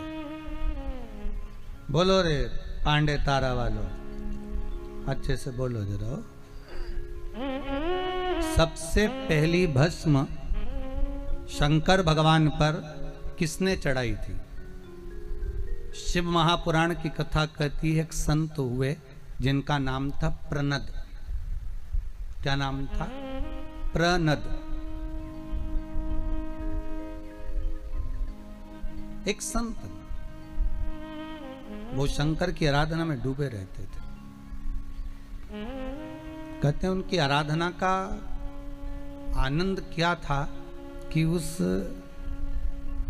आनंद में प्रनद संत जो थे बड़े आनंद में डूबे रहते थे। कहते हैं शंकर का अनुमोदन करते थे तो केवल एक छोटा सा शिवलिंग सम्मुख में रखकर उस पर जल चढ़ाना, उस पर दूध चढ़ाना, उस पर स्मरण करना, अलग अलग वृक्षों की पत्तियों को लाकर उसे समर्पित करना। ये बात हमने पहले भी कथा में कही है कि आपके पास में अगर बेलपत्र नहीं है, मान लो आपके पास में अगर बेलपत्र नहीं है, तो शिव महापुराण की कथा कहती है कि आप अलग अलग वृक्षों की पत्तियों को लाकर भी शंकर को समर्पित कर सकते हो। कई माताएं कहती हैं गुरुजी हमारे यहाँ किसी व्यक्ति को बीमारी बहुत ज्यादा हो गई है तो हम शिव की आराधना कैसे करें? अरे शंकर का नाम जप कर लो साहब।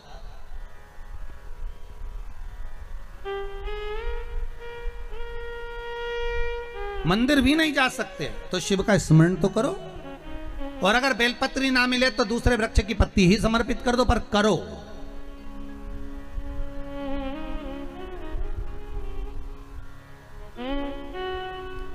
प्रनद का काम था रोज बस शंकर की आराधना में डूबना। कई वृक्षों की पत्तियां तोड़ कर लिया थे, शिव जी को समर्पित कर देते। इन्होंने इतना भजन करा, इतना स्मरण करा, इतना स्मरण करा, इतनी भक्ति को धारण करा, इतनी भक्ति को धारण करा। महाराज शास्त्र कहता है जैसे पार्वती मैया ने भगवान शंकर को पति बनाने के लिए जो तप, जो साधना, जो आराधना करी है, जो तप साधना करी है, जो आराधना करी है, कहते हैं वैसी की वैसी ही तप साधना आराधना प्रनद ने करी। वैसी की वैसी तप साधना।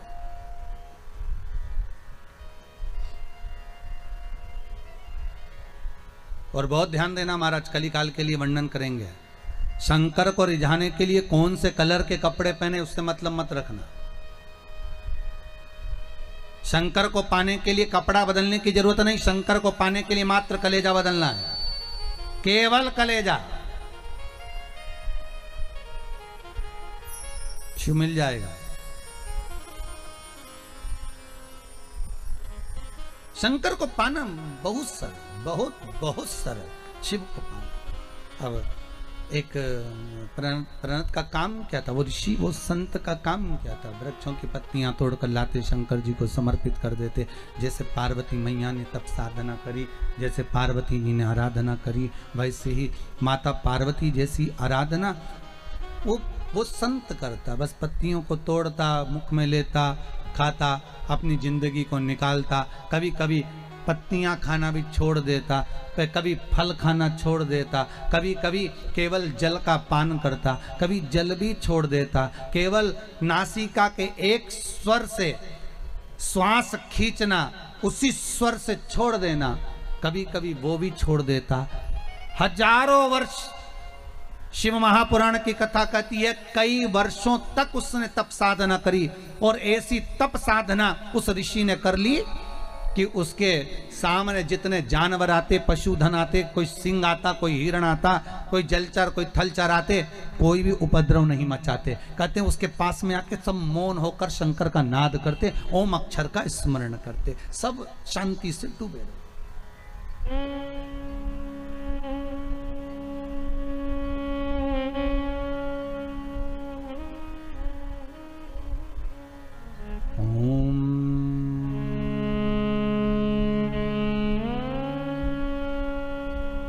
नमः शिवाय।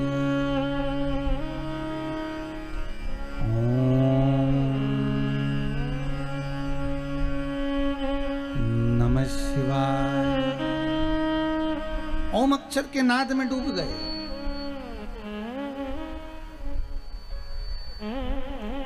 एक दिन प्रणत पत्तियों को खाने वाला वो संत, वो ऋषि फल और पत्ती के सिवा कुछ नहीं खाता था। शंकर भगवान भी उससे इतने प्रसन्न थे कि जब ये जल चढ़ाता था शंकर जी सामने आ जाते थे।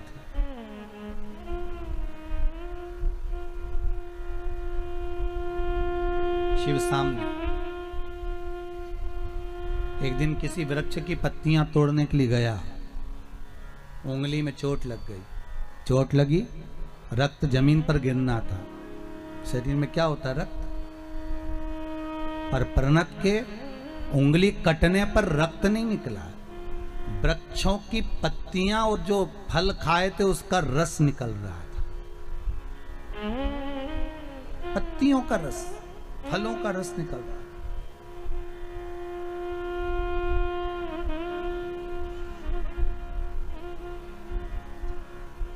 ऋषि के पास में जब उसने देखा कि मेरे रक्त में से, रक्त की जगह पर पत्तियों का रस और फल का रस निकल रहा है, बड़ा खुश हो गया। अब तब साधना करने के बाद अहंकार तो थोड़ा सा ही जाता है, थोड़ा सा। मेरा बहुत निवेदन रहा है हर बार, आज फिर करूंगा।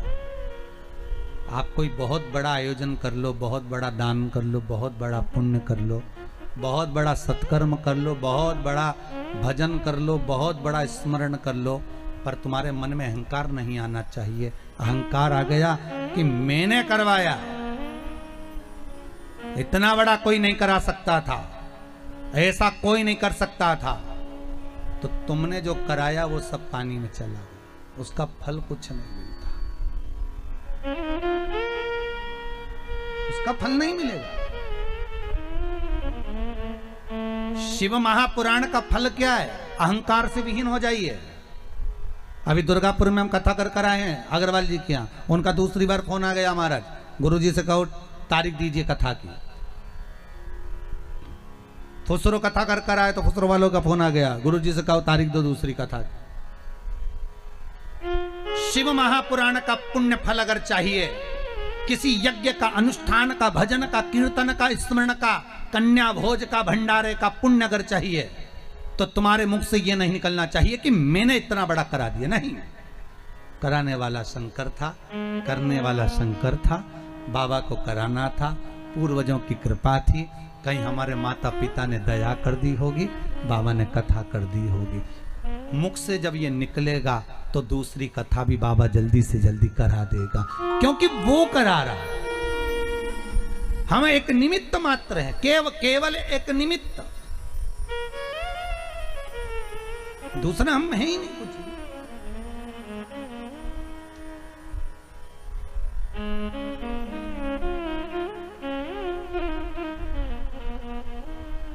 हम तो केवल एक निमित्त मात्र था। हमारे मेरे हाथ में से अब रक्त की जगह रस निकल रहा है। प्रणत को प्रसन्नता हो गई, ठहाका लगाकर हंसने लगा, खूब हंसा, खूब हंसा।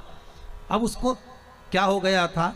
धीरे धीरे जो संत का भाव था, तब साधना थी, भजन कीर्तन था, सब कुछ करा, पर थोड़ा सा उसको क्या आ गया था? जम के बोल दो, क्या आ गया? अहंकार आ गया कि मेरे शरीर से रक्त गायब हो गया। अब मुझ में इतना तप बल आ गया कि मेरे रक्त की जगह इन पत्तियों का, इन फलों का रस गिर रहा है। इन पत्तियों का रस गिर रहा, इन फलों का रस गिर रहा। पर एक बात याद आ गई, प्रणत ने जब अहंकार आया, प्रणत का काम था शंकर की आराधना करने के बाद शिव जी से रोज कहता था कि मेरे अहंकार को टिकने मत देना भगवान, जैसे ही आए वैसे ही तोड़ देना। ये रोज कहता था प्रणत, मेरे अहंकार को मत टिकने देना भोलेनाथ। हे शिव शंकर, हे शंभु, हे त्रिकालदर्शी, हे कैलाशी, अगर मेरे भीतर यह भी माना जाए कि मैंने इसको भोजन कराया, मेरे भीतर यह भी माना जाए कि मैंने ऐसा करवाया, मेरे भीतर यह भी माना जाए कि मैंने अभिषेक करवाया, मेरे भीतर यह भी माना जाए कि मैंने आपके ऊपर दही चढ़ाया, दूध चढ़ाया, पंचामृत चढ़ाया, मैंने भंडारा करवाया, मैंने भोजन करवाया, मैंने करवाया, तो मेरे अहंकार को तुरंत तोड़ देना। हे शंकर, इतनी करुणा जरूर करना। शंकर ने वो करुणा तुरंत कर दी। जैसे इसकी उंगली कटी, रस निकला, इसको अहंकार आया कि अब मेरे बराबर कोई नहीं हो सकता। मेरे शरीर में रक्त की जगह पत्तियों का, फल का रस भरा गया है, अब मेरे बराबर कोई नहीं हो सकता। मैंने इतना पुण्य करा, मैंने इतना फल प्राप्त कर लिया। उसी समय शंकर भगवान एक बूढ़े का रूप रखकर आ गए। मेरा ओघड़दानी, मेरा त्रिकालदर्शी, मेरा कैलाशी, मेरा शंभु एक बुजुर्ग का रूप रखकर आ गया, एक बूढ़े का रूप रखकर आ गया। और बूढ़े का रूप रखकर प्रणत के सामने आकर बोले, ओ प्रणत। प्रणत बूढ़े को देखकर बोले, हे बाबा, तो मुझे जानता नहीं है, तो मुझे पहचानता नहीं है। शंभू बूढ़े का रूप रखकर बोले, पहचानने की जरूरत क्या है? तुम्हें मालूम नहीं है बाबा, तुम्हारी उंगली काटूंगा तो उसमें से रक्त निकलेगा, तुम्हें मालूम है? मेरा तप बल कितना प्रबल होगा कि मेरी उंगली कटती है तो उसमें से देखो ये पत्ती और फल का रस निकलता है।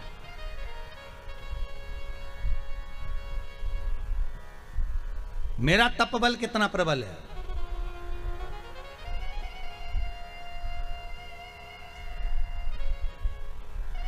एक बात बहुत ध्यान से सुनना, थोड़ा आप लोगों को लग सकता है बुरा, पर लग जाए तो हमें कोई फर्क नहीं पड़ता बुरा लगने में भी।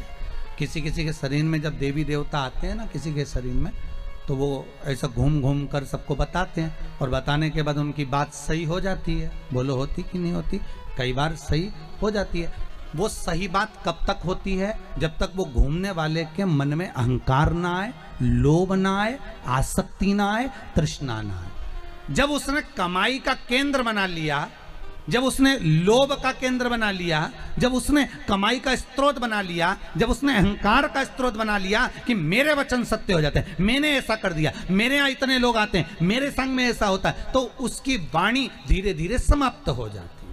उस वचन को भगवान समाप्त कर देते, फिर उस स्थान पर कोई सुख का भान नहीं होता।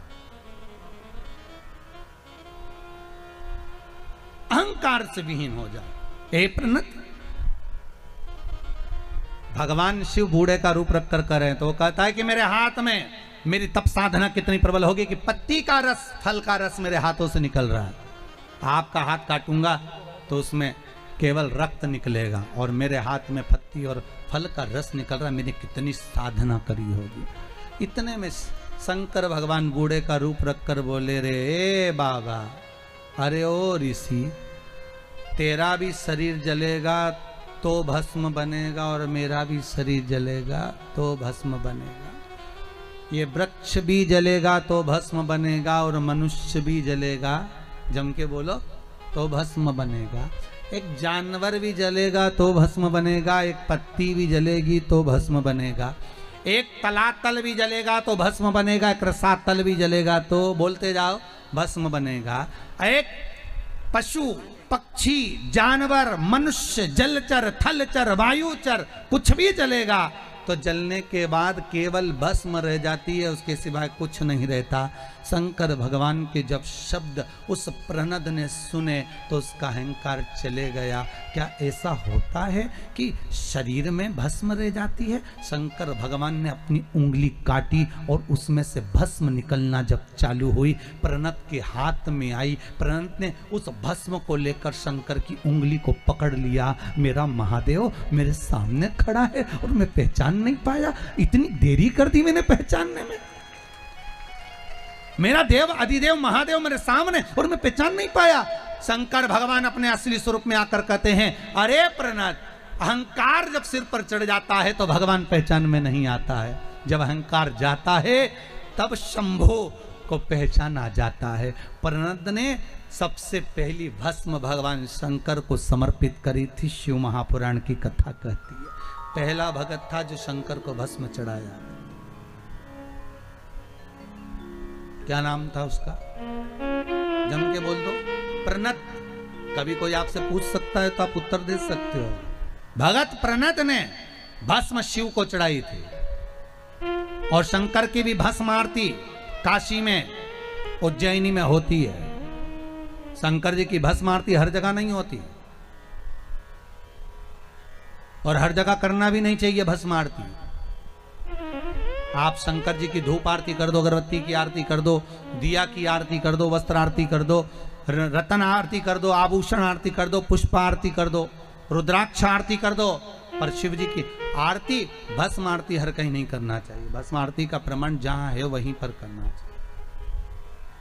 हाँ, शिव जी की रुद्राक्ष आरती भी होती है। एक मुखी से लेकर 14 मुखी रुद्राक्ष होते हैं। कितने मुखी तक होते हैं? जम के बोलिए। एक मुखी से लेकर 14 मुखी रुद्राक्ष, जिसमें सर्वश्रेष्ठ रुद्राक्ष होता है एक मुखी। 3 मुखी रुद्राक्ष बच्चों की पढ़ाई के लिए होता है। जो बच्चा पढ़ने में कमजोर होता है उसको 3 मुखी रुद्राक्ष पहनाया जाता है। 5 मुखी रुद्राक्ष घर के कार्यों को सफलता प्रदान करता है। कोई वस्तु घूम गई है, चाबी नहीं मिल रही, सोने की चेन नहीं मिल रही, कोई अंगूठी घूम गई, कहीं रखा गई, 5 मुखी रुद्राक्ष को चावल की कटोरी में घर के बीच सेंटर में ले जाकर रख दीजिए, खोई हुई वस्तु मिलना प्रारंभ हो जाती है। महाराज 7 मुखी रुद्राक्ष, कोई अगर बहुत गरीब से गरीब व्यक्ति है, ठेला चलाने वाला भी है, 7 मुखी रुद्राक्ष को धारण करता है तो संपदावान बनता है। 11 मुखी रुद्राक्ष, 12 मुखी रुद्राक्ष, 9 मुखी रुद्राक्ष, 10 मुखी रुद्राक्ष, ये बीपी, शुगर, ब्लड प्रेशर के लिए होते हैं। इनको हाथ में माताएं धारण करती हैं, पुरुष लोग पहनते हैं। रुद्राक्ष की महत्वता, कभी कभी अगर मान लो घर में अगर क्लेश ज्यादा हो, अशांति हो, मन अच्छा नहीं लग रहा हो, या बीमारियां बहुत ऐसा लग रहा है कि कोई बड़ी बीमारी ना घेर ले, तो 5 या 7 दिन तक पानी के लोटे में एक रुद्राक्ष डाल दिया करो। कोई सा भी मुख्य रुद्राक्ष पानी के लोटे में डाल दिया और उस पानी को ले जाकर शंकर जी को चढ़ा दिया। अपना नाम बोलकर भगवान शिव का स्मरण कर कर ओम नमः शिवाय, श्री शिवाय नमस्तुभ्यम या महामृत्युंजय मंत्र का स्मरण कर कर आप शंकर को चढ़ाओ। 5-6 दिन चढ़ाओ, आपके मन को अच्छा लगने लगेगा, मन को शीतलता लगेगी, मन को आनंद आएगा। आपको जब रोना आए, आपको लगे कि आज मुझे अच्छा नहीं लग रहा, आज मेरा दिन बड़ा बेकार सा जा रहा है, मुझे बिल्कुल बेचैनी हो रही है, नींद नहीं आ रही, बेचैनी बड़ी हुई है, तो एक कटोरी में रुद्राक्ष को डाल दीजिए। कोई सा भी रुद्राक्ष आपके पास है, जो भी असली रुद्राक्ष आपके पास में, उसको कटोरी में डाल दो और उस रुद्राक्ष के जल को 5-7 मिनट तक हथेली में रखकर भगवान शंकर का स्मरण कर कर श्री सोमेश्वर महादेव का नाम लेकर उस जल को पी लीजिए। रुद्राक्ष को निकाल कर रख दीजिए। रुद्राक्ष को निकाला और जल को पी लिया। महाराज मन में शीतलता होगी, बेचैनी समाप्त होगी और महाराज शंकर का अनुमोदन।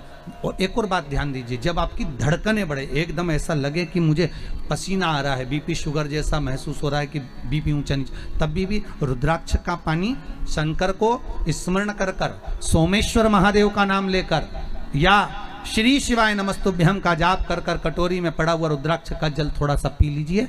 बिल्कुल शरीर को एकदम शांति मिलेगी। ऊपर नीचे जो बीपी हो रहा होगा थोड़ा आराम लग जाएगा। रुद्राक्ष शंकर का एक स्वरूप, शिव का एक प्रतिबिंब।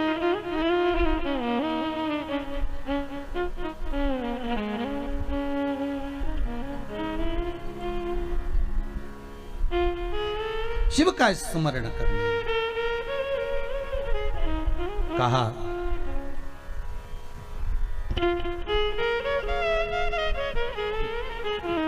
प्रनद अहंकार को छोड़ेगा तो मुझे फिर प्राप्त होगा। छवि कृति राजा अहंकार को छोड़ दिया तो शंकर को मिलना था, पर अहंकार छूट नहीं पाया, इसलिए शनि महाराज ने उसको मारा।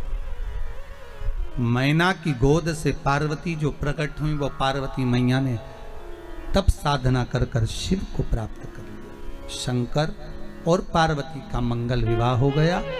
शिव पार्वती का विवाह कराने का कारण केवल इतना सा था कि तारकासुर का संहार करना। तारकासुर का संहार,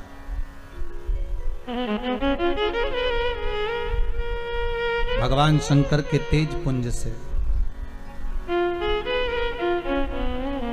गंगा के जल से कार्तिकेय जी का प्रागट्य है। पार्वती जी की बड़ी बहन है गंगा, हिमालय राज की बड़ी पुत्री गंगा। कहते हैं जब पार्वती का लेखन स्वयं देव ऋषि नारद ने कहा कि इसको ऐसा पति मिलेगा, ऐसा मिलेगा, और नारद जी ने कहा यदि ये शंकर का स्मरण करे तो शिव पति मिल जाए। गंगा जी ने अपने कानों से सुन लिया कि शंकर ऐसे हैं, क्यों ना मैं उनका अनुमोदन करूं। पार्वती से ज्यादा तप गंगा जी ने करना प्रारंभ कर दिया। इतनी तप साधना गंगा जी ने करी, इतनी तप साधना करी। एक दिन पार्वती को मालूम पड़ गया कि मेरी बड़ी बहन गंगा शंकर जी को रिझा रही है और मैं भी शंकर को रिझा रही हूँ, शंकर तो एक के पति बनेंगे। फिर गंगा रिझा रही तो क्या होगा। पार्वती जी ने थोड़ा सा छल कर दिया। और छल क्या करा, पार्वती जी ने छल तो नहीं कहेंगे, पार्वती अपनी सहेली से कहने लगी, अरे सखी, अरे ओ सखी, मैंने सुना है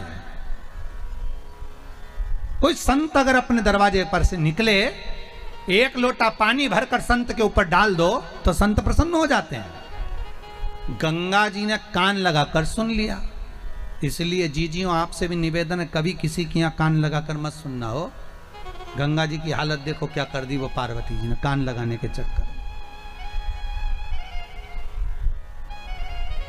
केवल कान लगाने के चक्कर में गड़बड़ हो गई। कभी कभी हो जाता है।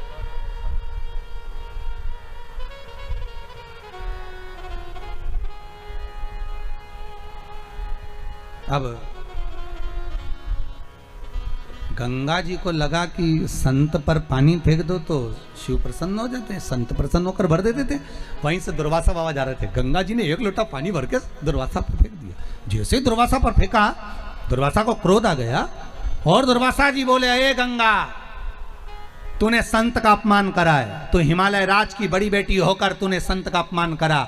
मैं दुर्वासा तुझे श्राप देता हूं कि तू स्त्री के शरीर को छोड़कर पानी के रूप में बहेगी। गंगा की आंख में आंसू भर गए। गंगा नैनों में जल भरकर रोने लगी कि मेरा स्त्री का शरीर छूटेगा और मैं पानी के रूप में बहूंगी। गंगा ने हाथ में जल लिया, मेरी बहन पार्वती ने मेरे साथ छल किया है। और गंगा हाथ में जल लेकर पार्वती को श्राप देने वाली थी। इतनी देर में शंकर भगवान प्रकट हो गए। भोलेनाथ ने कहा, गंगा क्या कर रही है? ये गंगा तुम कर क्या रही हो? गंगा जी बोली, मेरी बहन ने मेरे साथ छल किया। शंकर जी बोले, कौन सा छल किया? उसने अपनी सहेली से कहा था कि किसी संत पर पानी बांट, एक लोटा पानी फेंक दो तो संत प्रसन्न हो जाएंगे। तो मैंने वही करा।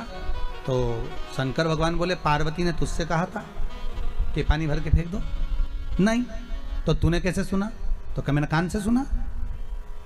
शंकर जी बोले, पार्वती ने अपनी सहेली से बोला था तो तुझे कान लगाने की क्या जरूरत थी? जब दो सखियां, कोई पति पत्नी, कोई भाई भाई, कोई कुटुंब का व्यक्ति, कोई बेटा माता पिता, कोई आपस में बात कर रहे हो तो बहू क्यों कान लगाकर सुन रही है? तुझे क्या करना? क्यों सुना जाए? सबसे ज्यादा बहुएं कान कब लगाती हैं? जब घर में ननंद आती है। जब ननंद घर में आई और बहुओं के कान हाथी के कान जैसे हो जाते हैं। ध्यान रखो अम्मा क्या क्या दे रही है जीजी को। सब ध्यान। तूने कान क्यों लगाया गंगा? गंगा कहती है, मेरी बहन को मैं श्राप दूंगी। भगवान शिव कहते हैं, श्राप मत देना, ये मेरी अर्धांगिनी बनेगी। और यदि अर्धांगिनी बनेगी तो इसको श्राप देने की जरूरत नहीं है। रहने दो। गंगा जी कर रही हैं तो आप मेरे पति नहीं बनेंगे? शंकर भगवान बोले, नहीं। शिव जी कहते हैं, गंगा मैं तुझे विवाह नहीं करना चाहता। गंगा कहती है, मैंने कौन सा पाप करा? जितना तप पार्वती ने करा उतना तप मैंने करा, फिर आप मेरे से विवाह क्यों नहीं करना चाहते? शंकर भगवान कहते हैं, गंगा मैं तुझसे विवाह नहीं कर सकता। क्यों? भगवान शिव कहते हैं, गंगा तुझसे इसलिए विवाह नहीं कर सकता क्योंकि तूने पार्वती से ज्यादा तप करा है, तूने पार्वती से ज्यादा साधना करी है, तूने पार्वती से ज्यादा मेरा स्मरण करा है। तो गंगा कहती है, फिर तो मैं तुम्हारी अर्धांगिनी बन सकती हूं। शंकर भगवान कहते हैं, गंगा तूने इतना तप करा है कि मैं तुझे अपने साथ में अपनी अर्धांगिनी बनाकर पास में नहीं बिठाना चाहता। गंगा मैं तुझे अपने सिर पर बिठाना चाहता हूं, इसलिए मैं तुझे विवाह नहीं करना चाहता, मैं तुझे अपने मस्तक पर बिठाना चाहता। गंगा की आंख में आंसू थे। भोलेनाथ जी ने पूछ लिया, अब क्यों रो रही है? मेरे सिर पर बैठेगी, अब तो तुझे रोना ही नहीं चाहिए। अगर तू मेरी पत्नी बनती और मेरे सिर पर बैठती तो लोग क्या कहते कि बताओ अपनी लुगाई को सिर चढ़ा लिया। बेचारा नया नया लड़का शादी करके आए ना तो बड़ी आफत रहती है उसकी। पत्नी की नहीं सुने तो क्या बताओ तुम तो तुम्हारी अम्मा ही अम्मा की सुनो, और अम्मा की नहीं सुने तो अम्मा के तू तो बताओ जोरू का गुलाम हो गया। और बेचारा पति बीच में मंदिर के घंटे जैसा टंगा, इधर से पत्नी आती तो वो बजा जाती, इधर से अम्मा आती तो वो बजा जाती। अब वो घंटा बेचारा बीच में टंगा, 50 बार सोचता कि बताओ करे क्या करे, किसकी सुने किसकी ना सुने। बढ़िया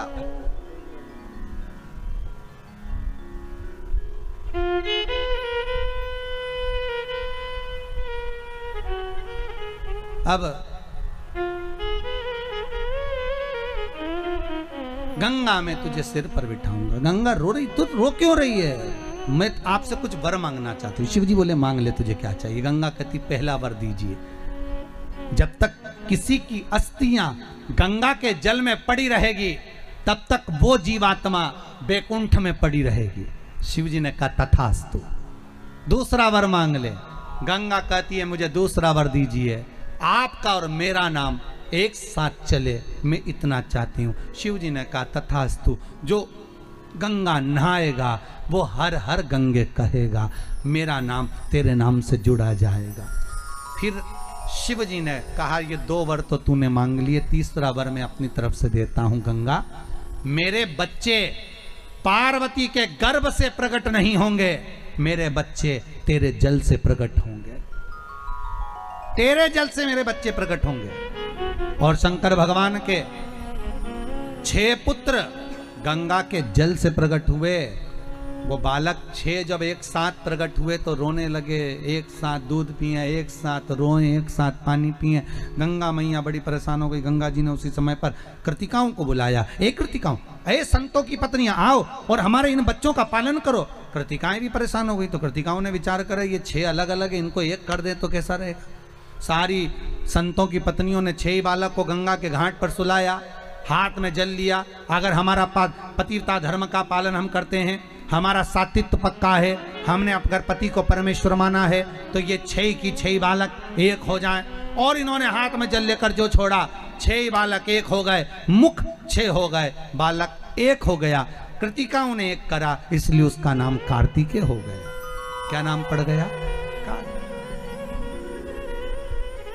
एक बालक। अब कार्तिकेय महाराज प्रकट हो गए। देखो शंकर भगवान के 6 लड़के गंगा के जल से, 5 लड़की गंगा के जल से, गंगा के जल से। भगवान शिव के शिव आराधना का फल ही है ये। जाओ कार्तिकेय, मां जगत जननी जगदम्बा माता पार्वती कह रही है कार्तिकेय जाइए और जाकर तारकासुर का संहार करो। तारकासुर को मारने के लिए उसी समय पर कार्तिकेय जी निकल जाते हैं, पर माता कहती है कार्तिकेय सुनो, जाओ मना नहीं है, संहार करो, तारकासुर का मना नहीं है। पर तारकासुर ने शंकर की आराधना बहुत करी है, शिव की अर्चना बहुत करी है, इसलिए उस तारकासुर को ज्यादा तड़फन ना हो इसका भान रखिएगा। कार्तिकेय जी ने तारकासुर का संहार करा। देवताओं ने पुष्पों की वृष्टि करी, गंधर्व गान करे, अप्सराएं नृत्य करी, चारों तरफ आनंद स्थापित हुआ, चारों तरफ आनंद की लहर छा गई। तारकासुर का संहार हो गया। और तारकासुर का जब संहार हुआ, देवता चहुदिश आनंद ही आनंद स्थापित करते हैं। श्री कार्तिकेय महाराज की जय। हर हर महादेव, हर हर महादेव, हर हर महादेव। हर भगवान शिव की पावन कथा। आज कौन से दिन की कथा है? चौथा दिन की। कितना और बचा है? 3 ही बचे हैं, 3 दिन और बचे हैं। आज चतुर्थ दिवस का विराम होगा, 5वें दिन की कल आनंद। कई लोग जान कर जब घर से निकलते हैं तो कोई शुभ शकुन करना रहता है तो जान करके शुभ शकुन करते हैं। गाय को घेर के लेकर आएंगे, बछड़े को घेर कर लेके आएंगे कि आज ये जा रहे हैं तो इनके सामने से दूध पीती हुई बछड़ा और गाय निकलेगी तो शुभ शकुन होगा। अब वो तो अनायास कोई शुभ शकुन हो जाए, अचानक से कलश लेकर कोई स्त्री निकल जाए,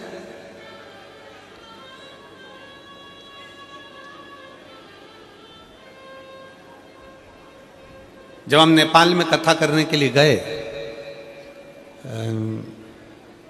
नेपाल के कौन से गांव में कथा हुई थी, वो स्मरण में हमको नहीं आ रहा।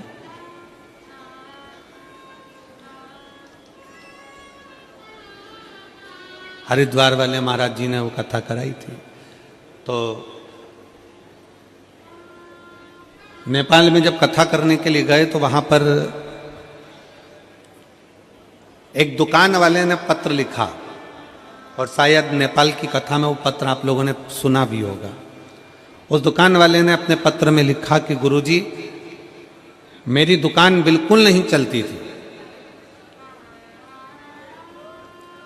और मैं किसी देवता पर भरोसा नहीं करता, मैं कहीं नहीं जाता, पर 15 घर छोड़कर एक लड़का रोज प्रतिदिन 1 लोटा जल लेकर शंकर जी के मंदिर में जाता है, और मेरा दुकान पे आने का समय वही टाइम होता है। वो लोटा लेकर निकलता है और मैं दुकान की ओर बढ़ता हूँ, दोनों का मिलना थोड़ा आगे होता है। गुरुजी, जब से वो 1 लोटा जल भरा हुआ कलश मेरे सामने से निकल कर जाता है, तब से मेरी दुकान चलना इतनी प्रारंभ हो गई कि मुझे पीछे पलट कर नहीं देखना। अब ना उस दुकानदार ने उस लोटे वाले को कहा कि तू जल लेकर जा, उस लोटे वाले ने भगवान शंकर की कथा को श्रवण करा और 1 लोटा जल लेकर शंकर के मंदिर में जाना प्रारंभ करा। संसार के ऐसे कई शिव भक्त हैं जो अपने घर से 1 लोटा जल लेकर शिव जी के मंदिर में जाते हैं। कोई सुबह सुबह निकल कर जा रहा होता है, भरा हुआ लोटा उसके सामने से निकलता है तो शुभ शकुन हो जाता है और जाते हुए का कार्य सफल हो जाता है, अपने आप मंगल शकुन हो रहा है, अपने आप मंगल शकुन हो रहे हैं।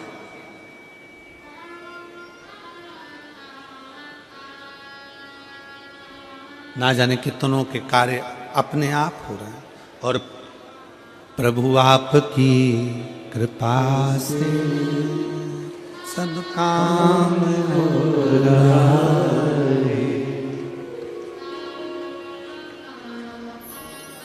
सब वो कर रहा है, अपन तो केवल एक निमित्त मात्र हैं, केवल एक निमित्तता है अपनी। और करते हो भोले बाबा मेरा नाम हो रहा है, भोले आपकी कृपा से सब काम हो रहा है, शिव आपकी कृपा से सब काम हो रहा है। हमारा निवेदन, आप स्वयं जब शिव की भक्ति में लगते हो, ना जाने कितनों का कल्याण आप कर देते हो। 1 लोटा जल लेकर जब आप शंकर जी के मंदिर में जाते हो ना, आपका मुख ना जाने कितने लोग देखते होंगे। बोलो, देखते कि नहीं देखते? जलता फिरता व्यक्ति, मोहल्ले का लोग, कॉलोनी के लोग, आपका 1 लोटा जल जब चढ़ाने के लिए आप अपने शंकर के मंदिर में जाते हो तो आसपास के लोग आपका मुख देखते हैं।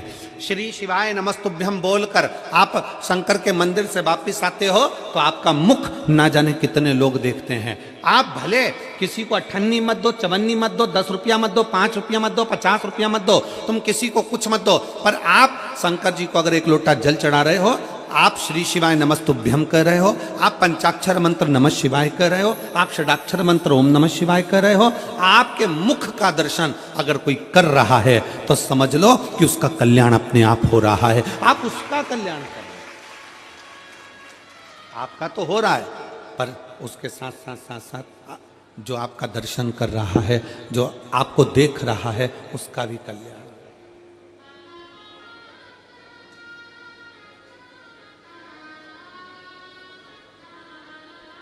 इस पूरी कथा में, जो महापुराण की कथा में जितने बुजुर्ग आते हैं, उससे ज़्यादा शिव महापुराण की कथा में नवयुवक बेटा बेटी आते हैं। नवयुवक बहुएं आती हैं, नवयुवक मेरे जीजा आते हैं, जितने बुजुर्ग आते हैं उससे 4 गुना ज़्यादा नवयुवक बेटा बेटी इस कथा में पहुंचते हैं। और नवयुवक बेटा बेटी एक आस लेकर आते हैं कि मैं शंकर की कथा में सेवा करूंगा, साधना करूंगा। बैठकर जब गुरुजी श्री शिवाय नमस्तुभ्यम बोलेंगे, उनके साथ बैठकर श्री शिवाय नमस्तुभ्यम बोलूंगा और बाबा से अपने मन की कामना करूंगा। मेरा बाबा मेरी सुनेगा जरूर, मेरा बाबा सुनेगा।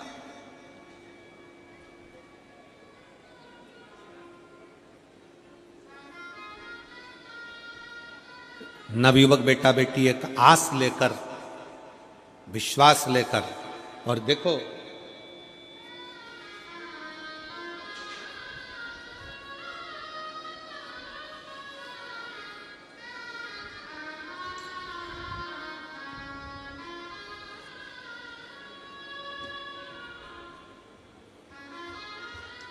मैं भगवती ध्रुव, पति छन्नू ध्रुव, गंगानगर, भनपुरी, रायपुर, छत्तीसगढ़ की रहने वाली हूँ। कहीं बैठी हो तो हाथ हिला सकती हूँ। अगर कहीं बैठी हो तो अपना हाथ हिला सकती हैं। भगवती ध्रुव, पति छन्नू ध्रुव, गंगानगर, भनपुरी, रायपुर, छत्तीसगढ़ की रहने वाली हूँ। अगर कहीं बैठी हो तो हाथ हिला सकते हैं। कहीं पर बैठी हो तो हाथ हिलाएं।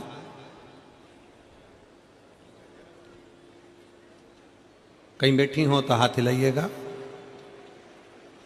आप ही हैं, आ जाओ, एक बेलपत्र लेकर चले जाना, आ जाइए। मैं प्रणाम करती हूँ भगवती ध्रुवपति छन्नू ध्रुव। मैं गंगानगर, भनपुरी, रायपुर, छत्तीसगढ़ की निवासी हूँ। मेरा मोबाइल नंबर ये है। पत्र को आप लोग एलईडी पर पढ़ सकते हैं। मेरा बेटा और भांजा पिछले 7 साल से सरकारी नौकरी की तैयारी कर रहा था। गुरुदेव कभी पेपर में तो कभी मेडिकल में फेल हो जाते थे। बोलता था कि माँ, इतना प्रयास करने के बाद भी सफलता नहीं मिल रही है, लगता है मेरी किस्मत में नौकरी नहीं लिखी है। गुरुदेव फिर मैंने अपने बेटे को शिव जी के मंदिर भेजना चालू करा। बेटा भोलेनाथ पर विश्वास रखा, भोलेनाथ पर सब जैसा सुनते हैं कथा में वैसा करता। तुम बस मेहनत करो और भोलेनाथ पर विश्वास रखो। एक लोटा जल चढ़ाना शुरू कर दो, भोलेनाथ का एक दिन जरूर तुम्हें सफलता देगा। गुरुदेव आपने बताया था कि पंडाल में जाकर कथा सुनने से बाबा सबकी सुनता है। फिर मैं भी बच्चों को लेकर 5 पंडाल कथा सुनने के लिए गई और बाबा से प्रार्थना करती, बाबा मेरे भांजे की, मेरे बेटों की नौकरी लगा देना। बाबा को मैं प्रणाम करती हूँ। आपने जो सावन के महीने में पार्थिव शिवलिंग का पूजन बताया था, वो हमने पार्थिव शिवलिंग का पूजन ऑनलाइन करा। भोले बाबा पर भरोसा रखा और बाबा की ऐसी कृपा हुई गुरुदेव कि मेरे दोनों बेटे और मेरा भांजा तीनों की नौकरी साथ में लग गई। मैं बाबा को प्रणाम करती हूँ। गुरुदेव मेरा बड़ा बेटा राजा ध्रुव छत्तीसगढ़ सब इंस्पेक्टर के पद पर नियुक्त हो गया। गुरुदेव मेरा भांजा Anil Netam ITBP Indian army के पद पर नियुक्त हो गया। गुरुदेव मेरा छोटा बेटा इंडियन आर्मी में नियुक्त हो गया। मैं तीनों के फोटो लगा रही हूँ। राजू ध्रुव, अनिल नेताम और राजू ध्रुव तीनों के फोटो लगा रही हूँ, जिनकी नौकरी